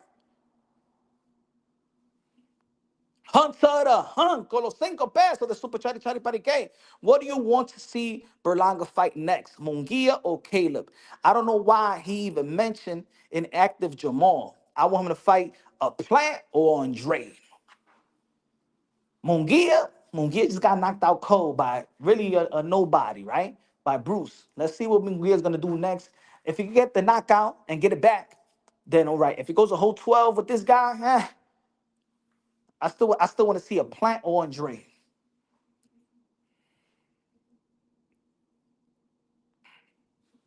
But a Plant good. Good looking. I appreciate you. So I said with the Edgar Berlanga. No. This is what it is, and we need a. Let's be real, y'all. Let's be real. We all humans. We all men out here. This is this infatuating of people just want to be right. I'm a person. I like to learn. But one thing I don't like is when you try to insult my intelligence. Just don't insult my intelligence. I'm willing to learn. I'm willing to hear. I'm willing to educate and be educated. Just don't insult my intelligence, folks. Right? I can make fun of people because I know how to make fun of myself too. I don't take myself that serious. But are people mad at Edgar Berlanga? Are people mad at Javante Tank Davis and the Lamont Rose situation outside of the robbery? No. What you're really mad is your prediction, your assessment. You thought you was a smarty pants in boxing. See, you're not mad that Edgar Berlanga is celebrating. Because the reason why Edgar Berlanga is celebrating is because you never gave Edgar Berlanga not even a chance to pass the 6th round. He exceeded the expectations. His stock didn't really drop outside of the Eddie Hearn putting him in the co-main event to Emma Williams. I know, but we all saw what was happening there. But anyway, that's why we're still asking for Berlanga and Plant, because the stock didn't drop. But you're not mad at Edgar Berlanga celebrating. You're mad because you thought that he was not gonna make it to the 12th round versus Canelo Alvarez. See, you got to look at yourself in the mirror. That you was wrong about Edgar Berlanga versus Canelo Alvarez. You could be mad at Tank Davis all you want, but you was mad. You was wrong about Lamar Roach. No, don't call no Javante Tank Davis a bum. No, you thought that Lamar Roach, Cucaracha, was not gonna make it after the 3rd round. I didn't make that type of prediction. I didn't say that Lamar Roach ain't gonna be shit. Y'all said it. So why don't y'all be humble? Cause in the boxing world, y'all always want fighters, or let's say we always want fighters to be humble. You just I hate I don't like that. I know I don't want to ask no fighters just to be humble. You just people that ask, especially fighters, to be humble. Well, it tampers with an ego. It tampers. You know what? When you want to ask a fighter like that to be humble, you're insecure. That's what it is.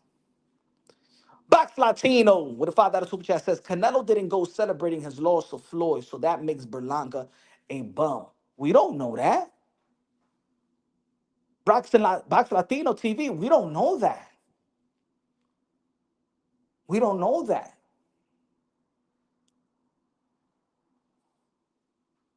I've seen fighters go to the club after a loss. Edgar Berlanga did something that 90% of the boxing world didn't think he could do. So what we want Berlanga to do? Go back to the gym the next day, moan and pout like he ain't do nothing. He put up the best fight his skill set could allow him to.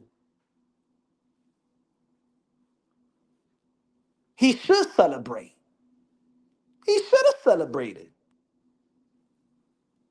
I'm sorry, he should celebrate.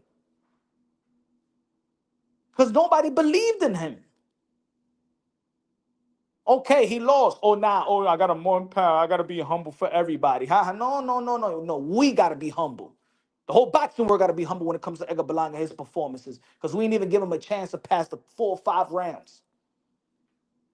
Why are we asking them to be humble? We're celebrating watching them get beaten or win. No, that's his career. This is his life. Let him celebrate. Damn it. ¿Qué? Why not? Ay, mira la gente. No, deje que ese tigre se vaya para un party. ¿Por qué no? He the one that risked his life in that ring, not us. Let him celebrate. Why we so much about this? Oh, everybody got to be humble and stuff like that. Like they're not humans. Like they can't even celebrate too. Let that man celebrate, man. He put his life on the line with arguably the greatest fighter of this young generation and won the whole 12 rounds and with the whole people thought he was gonna get knocked out. Let the man celebrate. Damn it. Why are we so mad about it?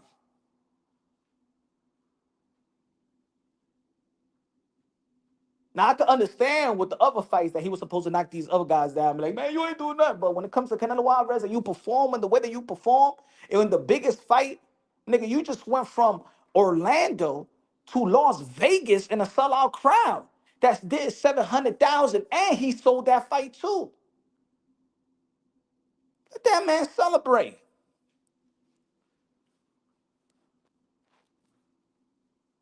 You think Pitbull Cruz ain't celebrated after the Javante San Davis fight? Think Lamar Roach ain't celebrate? Think David Morrell Jr. ain't celebrate? Let them guys celebrate. Shit is their job. Dang. I had the whole world doubting me. I put my life on the line. And what y'all want me to do? Stay in the showers like Rocky Balboa after the Drago fight? Así no, okay. You want people to stay depressed. Eso es. No, así no, mi hermano, así no.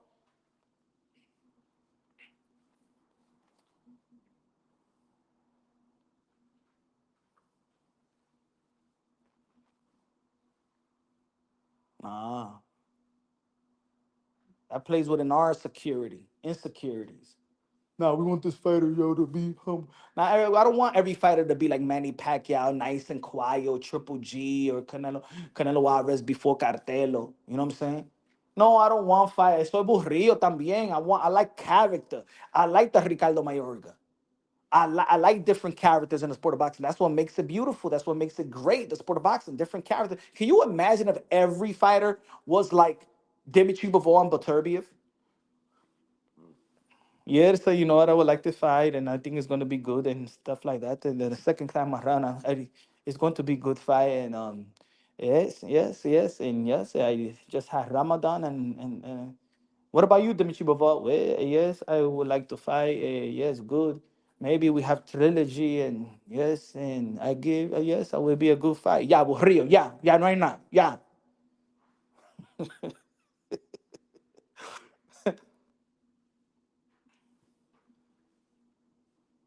We asked Teofimo Lopez Sr. to stop talking. He stops talking. So now Teofimo Lopez talk more. Now you want Teofimo Lopez to stop talking.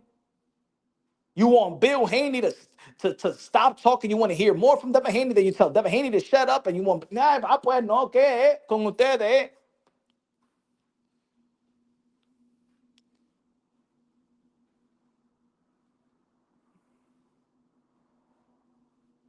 No, no, no, no. I want everybody to talk. I like the shit talk. ¿Verdad?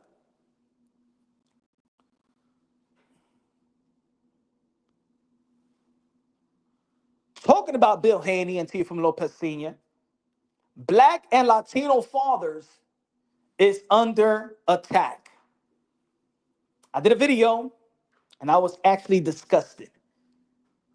There's very few things that really pinches my nerve, especially in the YTBC. I got thick skin, pause, for a lot of the shit. But when I see something that cross recommendation, I see the title, right? And I seen this video, right?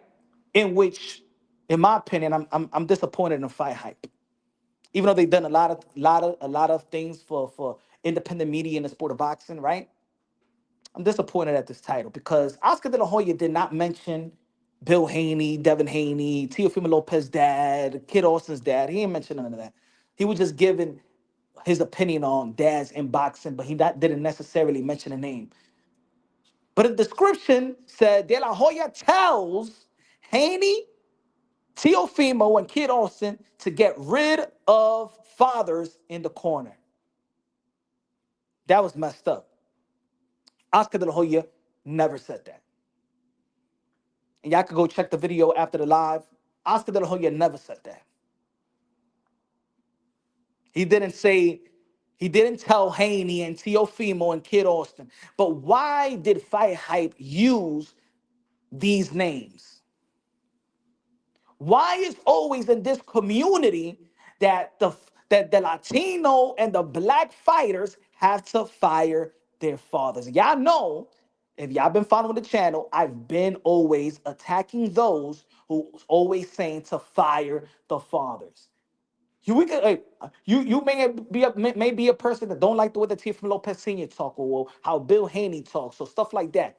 But to this mere campaign of these fathers, these Latino and black fathers need to fire fighters need to fire their fathers. Boo Boo Andre beats your boy Berlanga and say he doesn't. I got Boo Boo, you already know. Berlanga ain't beating Plant or Charlo or Munguia or any good name in 168. Also, Bill Haney gets hate because he makes money, nothing else. I got Andre versus Berlanga. I got Plant.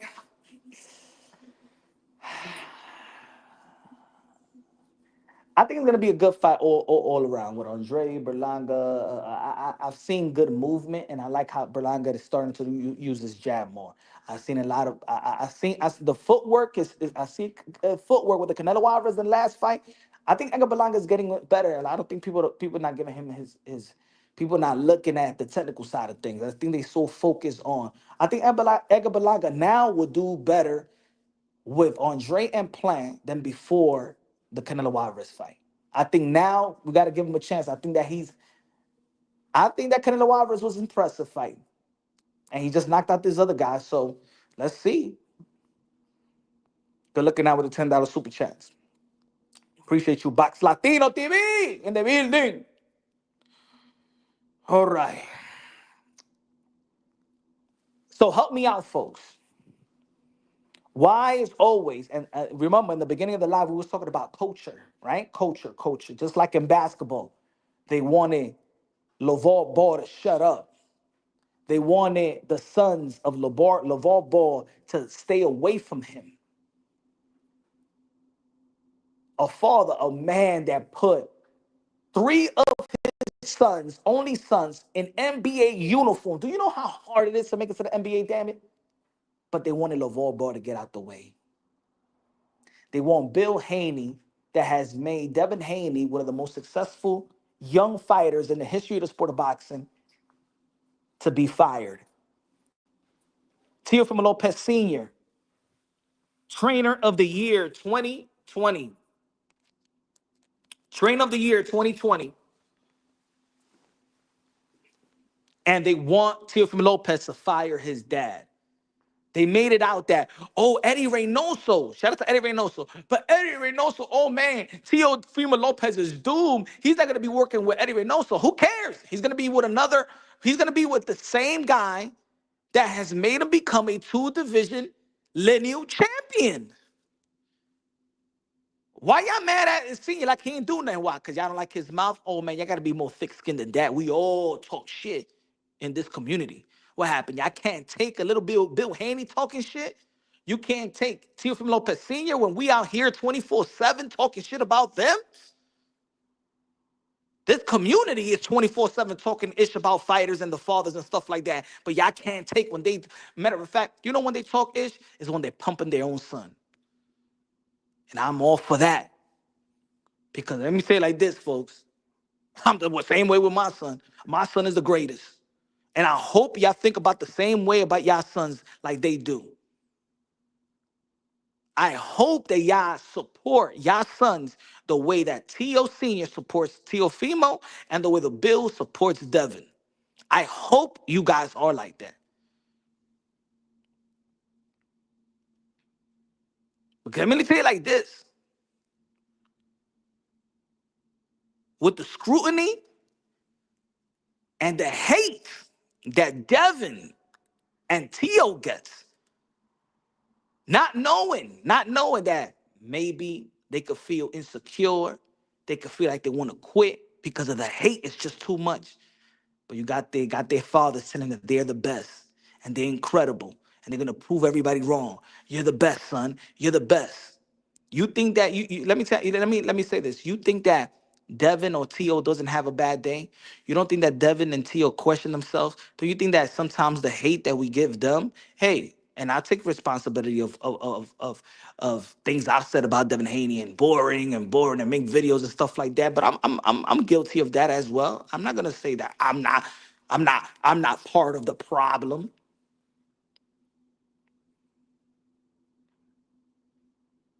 You don't think that takes a toll? And you need people on your side to bring you back up.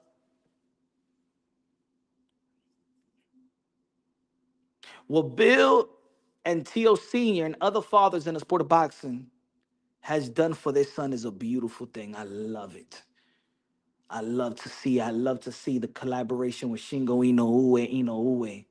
I like to see what Bill and Bill has done for Devin, but even in the financial part of things. If it wasn't for Bill Haney's sharp business mind, Devin Haney wouldn't reach where he's at today.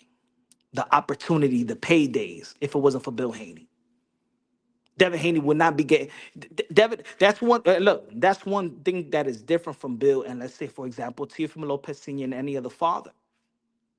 Bill Haney knows the business. We ain't never heard Devin Haney cry about money. We ain't never heard that. Well, outside of the last purse bid and stuff like that, but before that, we ain't never heard Devin Haney saying they robbed me. They're keeping something from me, except for the lawsuit shit. Let me take that thing back. Damn, that lawsuit, man, did so much damage to you, Bill, man. Outside of the damn lawsuit. Outside of the damn lawsuit. Let me catch myself. Let me catch myself. They did complain. They did complain. Let me catch myself. They did complain. Damn it. I'm trying to give you props out here, Bill, but damn it. Trying to give you props. But that lawsuit really did a damage on y'all, man. I gotta be honest. I gotta be honest, man. That lawsuit, man, did worse than the Ryan Garcia beating.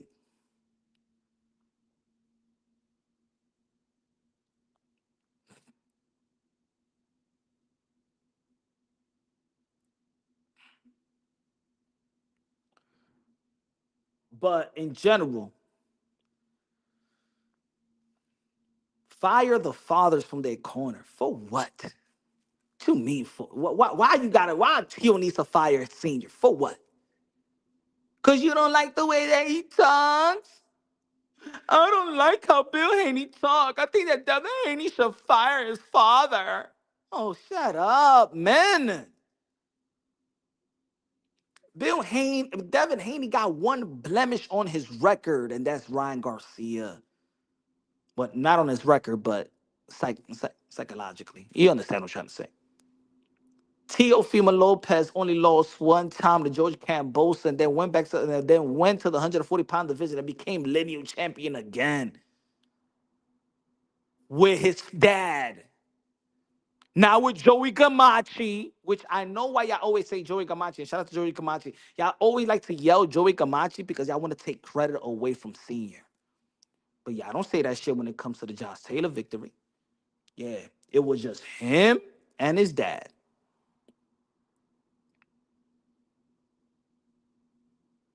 And even when there's fathers that hire other trainers, they don't leave the corner.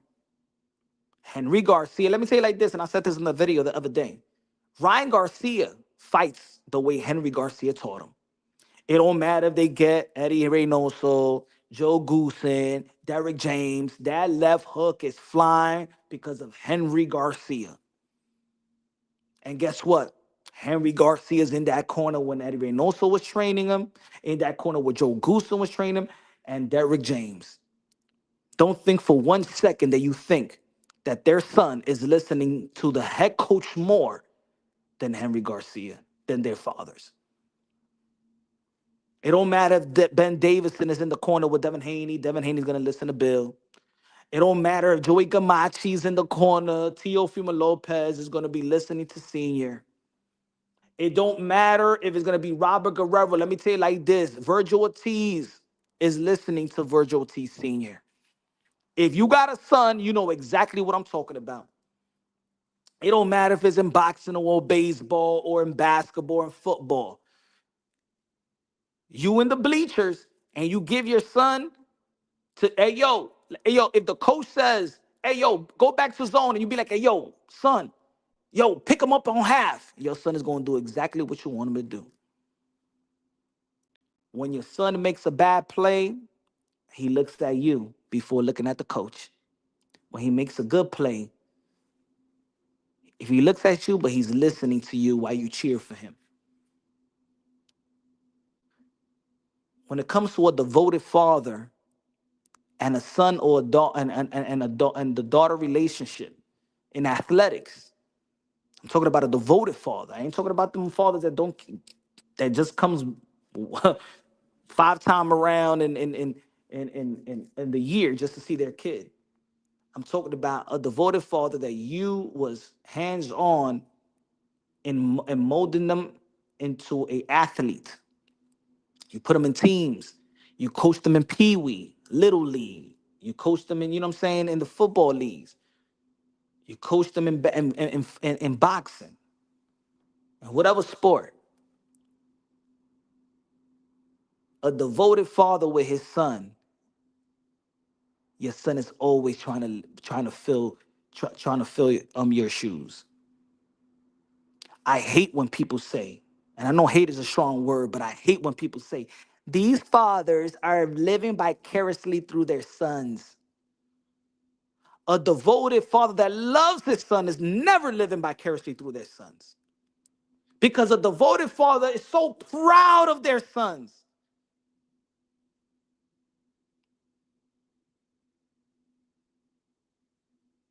When you have a son or a daughter, kids, but let's just talk about the father and son relationship, right? A devoted father don't care about himself as much anymore. Everything we do is a sacrifice. If we need to work a job that without a kid you wouldn't do, but you do it because you need to feed your family, you need to feed your kids. Ya tú no tienes la vergüenza. If I need to go to Foot Locker tomorrow to feed my kids, yo me voy para Foot Locker mañana to feed my kids if I have to. I don't care. You understand what I'm trying to say? When you have kids that say you give yourself up and it's everything about kid, when you a devoted father, everything now is your kids. So this fake shit that going on in boxing, saying that these fathers live vicariously through their sons is bullshit.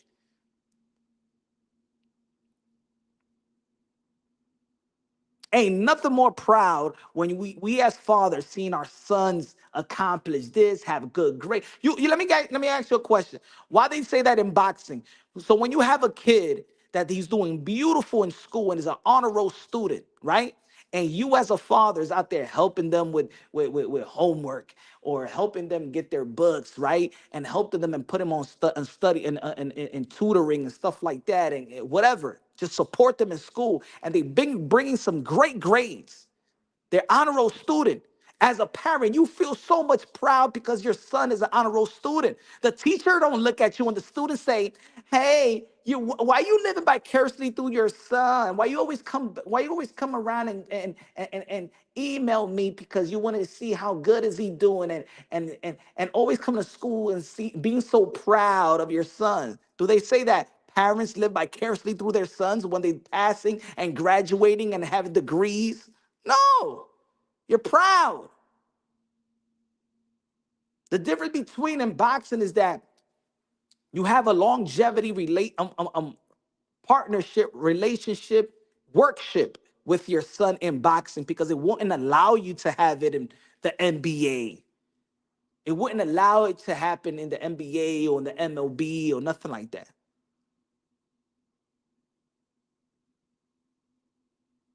In boxing is different. It's a journey. You guys just when it gets to the time that okay, now all the lights is on.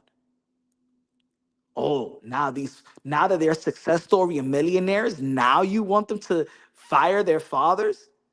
Uh-huh. Dímelo Cosmic. If there's anything that pinches my nerves, right? Those are one of the top three, top five things that pinch my nerves in the sport of boxing. When they be like, yeah, fathers, fire the father. Can't fire the father. I think I would. I don't like a violence. Ponto no boxing don't like a violence like that, okay? Yo, if you tell me if I wasn't yo, that's why I give props to Senior and Bill Haney because just put yourself in their position. Everybody in the chat right now, put yourself in this position right now. Whoever got a son right now, and I punch on boxing, whatever you do in life, whatever you working with your dad, I tell your son, hey yo, my man, fire your father, bro. Let that dude go, man. And then you see me in the street, man. You have every right to slap the shit out of me. You have every right. You have every right to snuff me, bro. Because for me, that's crossing the line.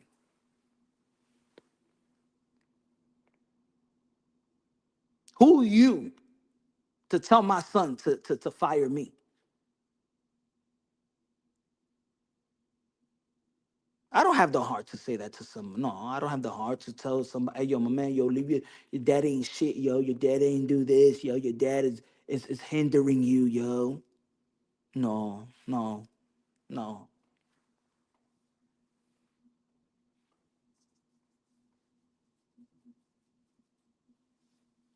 I understand that. May. But the thing is, they are trainer. They're part of their growth. They're part of their career. Been doing it together. That's why it's different in boxing. It's not all because they're there or let them go. No. Hand them over to who? They don't even know these guys. Think about it. Oh, okay. So I build you, right? And now build you through the amateurs, the world games. Now we're in the pros. Now you know that boxing is the snakish business sport in the history of all sports. Now I have to maneuver and help maneuver my son in this snakish sport because there's gonna be a lot of people that's gonna try to take advantage of my son, right? In boxing. So I'm here also to protect my son because these guys are signing deals at teams as a team. Teofimo Lopez signed as a team. Haney signed as a team. Tang signed as a team. So now we're working in the ranks, right? Let's not forget that these fathers made their sacrifices as well, but they're working also for their sons as well. They're being fathers and trainers. This is who they build. See, Tio Senior, especially Teofimo Lopez Senior, because he's hands-on trainer. He built Teofimo.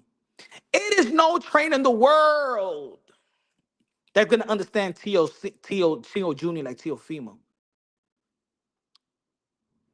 like his dad. No, Eddie Reynoso was not gonna change Teofimo Lopez. No, not at the age of 27. No, I don't know what cambiar. No other trainer is gonna change him. You can add on. They're well-oiled machines. They're well-oiled machines. Just like Floyd Mayweather, and people's giving Roger Mayweather the credit. Yeah, Roger Mayweather is his uncle, but ladies and gentlemen, don't get it twisted. Floyd Mayweather fights exactly like Floyd Mayweather Sr. Never changed the style. It wasn't Roger Mayweather that showed him the shoulder roll. That's not even Roger Mayweather's style. It's not even his style. But you know who taught Roger Mayweather the fundamentals? Floyd Mayweather Sr. himself. Floyd Mayweather Sr. is the one that taught Roger Mayweather and Jeff Mayweather.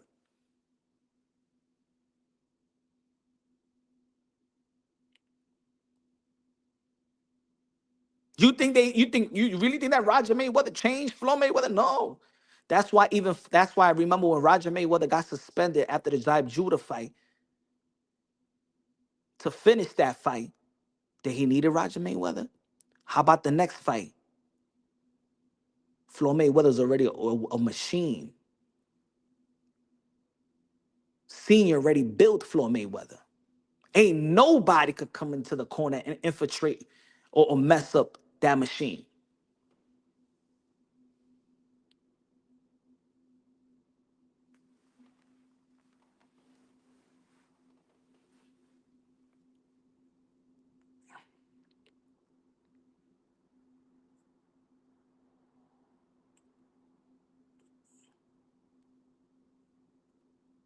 Nope.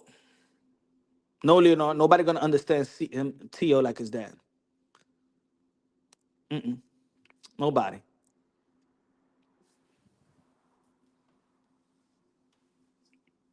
That's the beauty about boxing.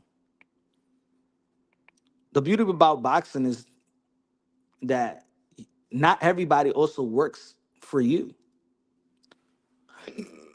It don't matter if you got custom model and Emmanuel Stewart in the corner. If the fighter doesn't have chemistry with them, it's not gonna work.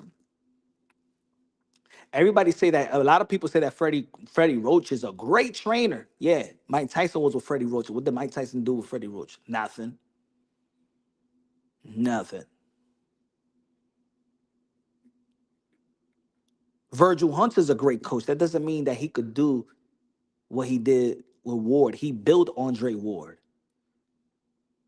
Virgil Hunter build Andre Ward. That doesn't mean that all his fighters are gonna be like Andre Ward. It's something special about when you build something. See, certain trainers, they just get a finished product. Sometimes they get them young enough so they could change them, but ain't nothing about building a fighter. That's special to me. What Senior did with T.O., that's special to me. What Senior did to, what Floyd Mayweather Senior did with his son, that's special. What Roy Jones Jr. did with his son. Now they couldn't get along. See, the reason also why I understand why. See, if Floyd Mayweather Jr. and Senior couldn't coexist, it was more about the business side. It wasn't about the fighting. It was the business aspect of it. It wasn't. That's what it wasn't getting along. A lot of these fighters don't want their sons out of the corner. What did Danny Swift Garcia said about Angel Garcia? He said, my father's not in my corner. I will never lace up the gloves ever. I never want to fight without my father in the corner. And Angel Garcia was one of the craziest one, right? Crazy Angel. Danny Garcia said, I would never fight. I would never lace up a glove if my father's not in the corner. Did you ever notice that with these sons? Because that's the part that y'all don't want to take into consideration. They love their fathers, bro. Their father is their best friend. Teofimo Lopez's best friend is his dad. Bill Haney and Devin Haney has an inseparable father and son relationship, bro.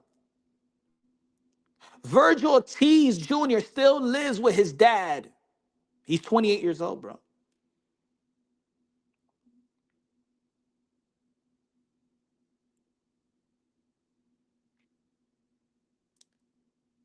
Sometimes, well, most of the time, you need that X's and O's trainer, right?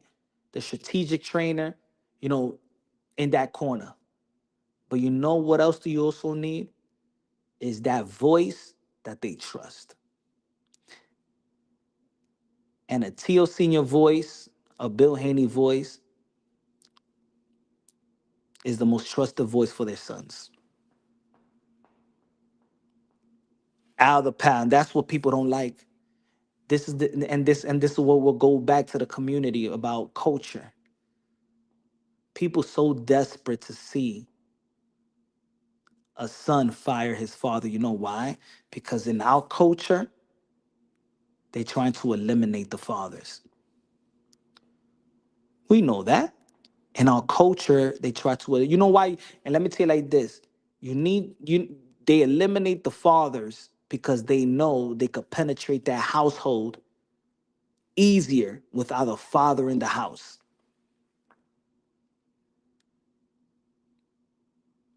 Without a father in the home, that's one of the weakest homes. Take advantage of the women. You could take advantage of the woman. You take advantage of the children. That's why they have to eliminate the fathers. That's why strategically this society in the inner cities try to eliminate the fathers to take advantage of the woman easier and then take advantage of the children. Yo, I'm gonna tell you like this. Even when you a teen and you start dating girls, right? You always have in the back of your mind, you be asking these girls, hey, yo, how you live with your mom and dad? And some of the girls be like, nah, I don't know my dad, or I don't live with my dad, or I don't have a big brother, or nothing like that. A dude would easily take advantage of that girl than the girl that has a father and a big brother at home too.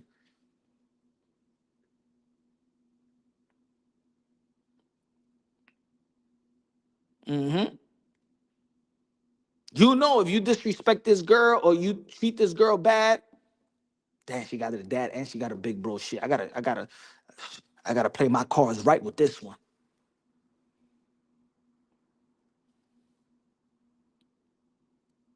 Why you so desperately trying to eliminate Bill? Why? To take advantage of Devin Haney business wise? Because they know they can't take advantage of Devin Haney when it comes to Bill's minds.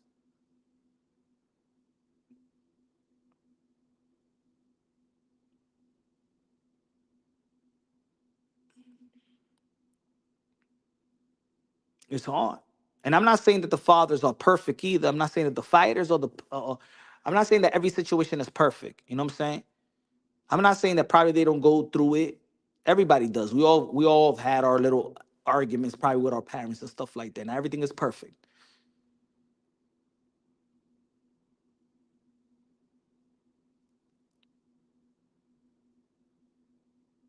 But look at Bill's family. Look at Bill. When and this when you this is the real head of the household right here. Bill Haney says, I'm gonna convert to Muslim. Guess what? All his sons convert to Muslims. His household converts to Muslim. That's the real house. That's the real man of the house right there.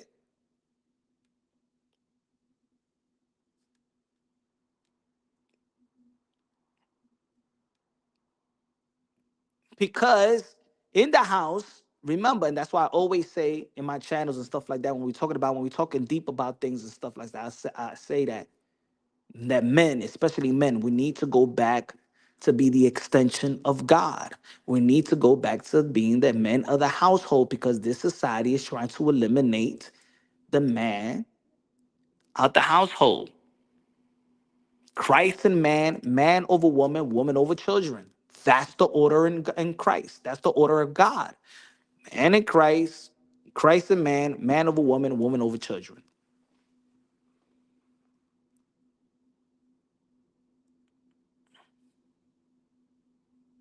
He said, "Suck a damn punch drunk. How much did Bill?" Nah, I'm keeping it real right here. That's why this was called unbiased, logically, and objectively right here.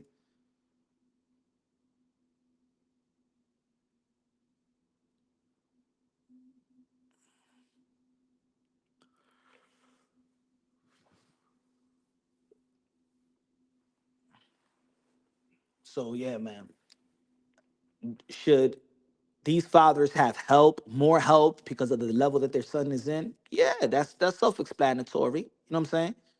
But one thing I always used to say about, especially with the Teofimo Lopez situation, all these fathers did a great job of getting the right help. Like, I'm gonna give you an example. It's like when people say, "Yo, man, Teofimo Lopez, I don't know, man. You know what I'm saying? He should get the Joy Gamashi." Who you think contacted Eddie Reynoso to help him with Tio? It was his dad. Who you think hired Joey Gamache? You think that it was Teofimo Lopez that says, "You know what, Dad? You know who we need to get? We need to get this guy named Joey Gamache." No, it was his dad that hired Joey Gamache. It was Bill Haney that hired Flo Mayweather Sr. at the time, and put him around all these. It was Bill Haney that put Devin Haney around Zab Judah, Roy Jones Jr., Flo Mayweather. You think that Devin Haney was going to be in those positions without Bill? Never. Never.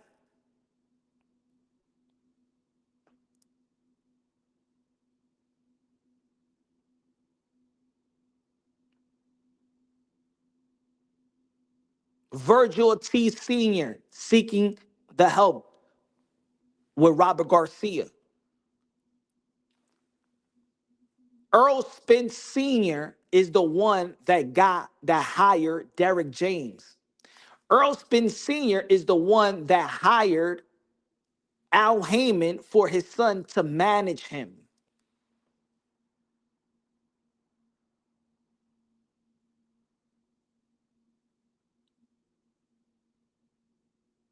Yeah, I know the story.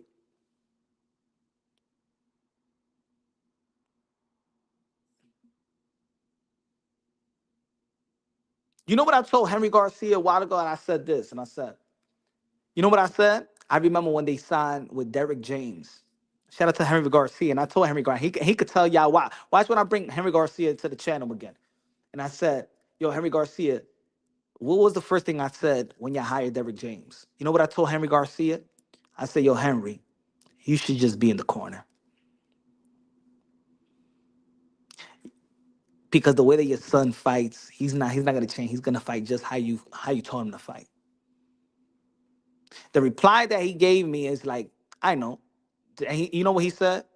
Even when Eddie Renault, he was training his son, he put in more hours with his Ryan Garcia put in more hours with Henry than Eddie, Joe Goosen, and Derrick James. He was always in the camp, and he was always training them. When they go home, they have a gym in their house, and they were still training. I say yeah because Ryan Garcia never changed his style anyway.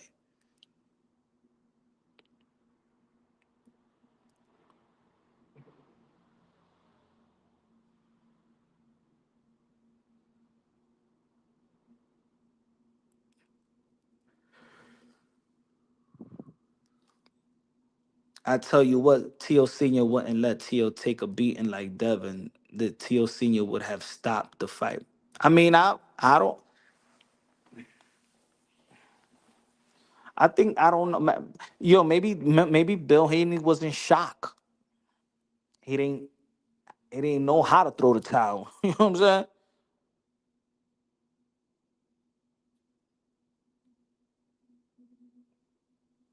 Yeah, that's what Ryan. That's what Henry also told me. He's like he wants to keep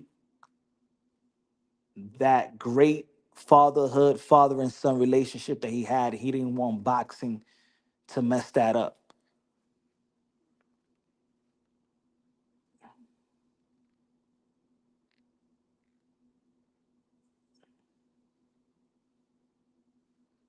I think when you have not well, look and look, it's like when you got your kids that's getting older, right? And they're teenagers, late teens, and they go into adulthood.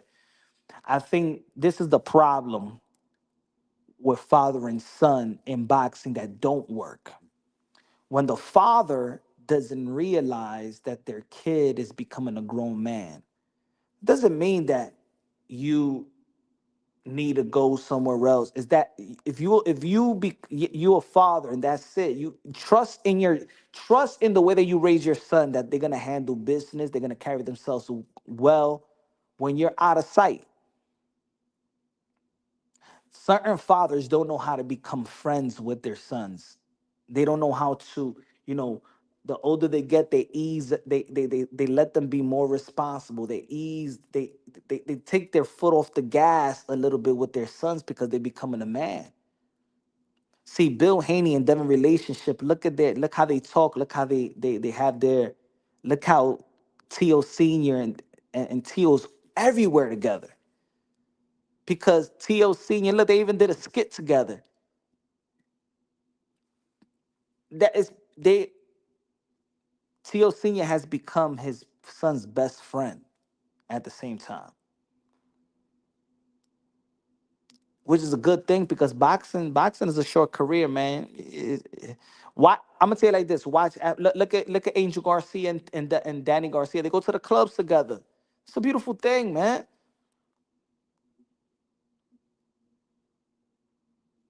It's when fathers don't allow their sons to be a man.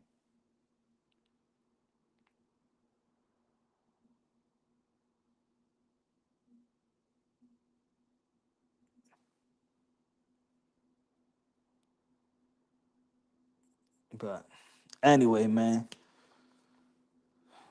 this guy's still live for the day, man. Tomorrow we back at it. Tomorrow we back at it. You know what I'm saying? Again, I think that Bud Crawford and Canelo Alvarez ran from organic smoke, the smoke that makes sense.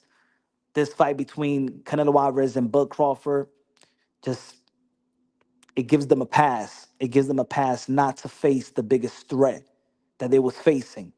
And no, Canelo is not the biggest threat with Bud. This is just a money grab. This is a money grab. This is a thing that anybody would take. You know what I'm saying? Even me and you, if they would give me 70, $50 million to fight Canelo Alvarez, I would fight him too. And everybody in the chat will do it too. That don't that for me doesn't give me the sign of that you got heart. That's that you're smart enough not to decline this fight. for the money, they're presenting it to you. I wanted Bud Crawford to see what he going to do in the stiffest division in the sport of boxing at 154. And because he's facing Canelo Alvarez, we're never going to see it because he's going to get the bag. Turki Alalshikh. Turki Alalshikh should have thrown the bag and say fight Vergil Ortiz, like he said after the Jermall fight. I want a Turki Alalshikh, if he has the limited funds to give us the Canelo Alvarez and David Benavidez, and let it. You're not gonna run away from David Benavidez, but I'm gonna give you the money to fight David Benavidez, of money that you can't refuse. Bud Crawford and Canelo Alvarez. Turki Alalshikh has put Bud Crawford and Canelo Alvarez in a protective custody. In protective custody. They're not in general pop. The fight with William Skull is just because Turki wants Canelo just bring that belt to give Canelo Alvarez to give Bud Crawford the opportunity to fight for the 4 belts, even though that he contradict himself and they only won Vike 1 belt. But look at them. We got to see this fight just to bring the belt, that IBF belt.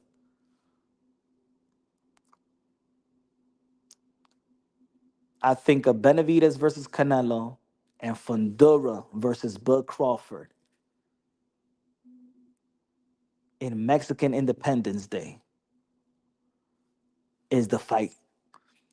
Bud Crawford versus David Benavidez in the co-main event. We got Terrence Bud Crawford versus Vergil Ortiz or Fundora. That to me is just as lucrative. That right there for me will pack an arena, will pack the stadium. Canelo versus David Benavidez. And in the co-main event, you got Vergil Ortiz and Bud Crawford. Now, or Bud Crawford and Fundora. That right there will sell out a stadium. I don't need to Bud and Canelo because it's going to be lucrative. No, David Benavidez and Canelo Alvarez could do just that. And that's the tradition of boxing. That's how boxing move forward because you know what? These are passing of the torch fights.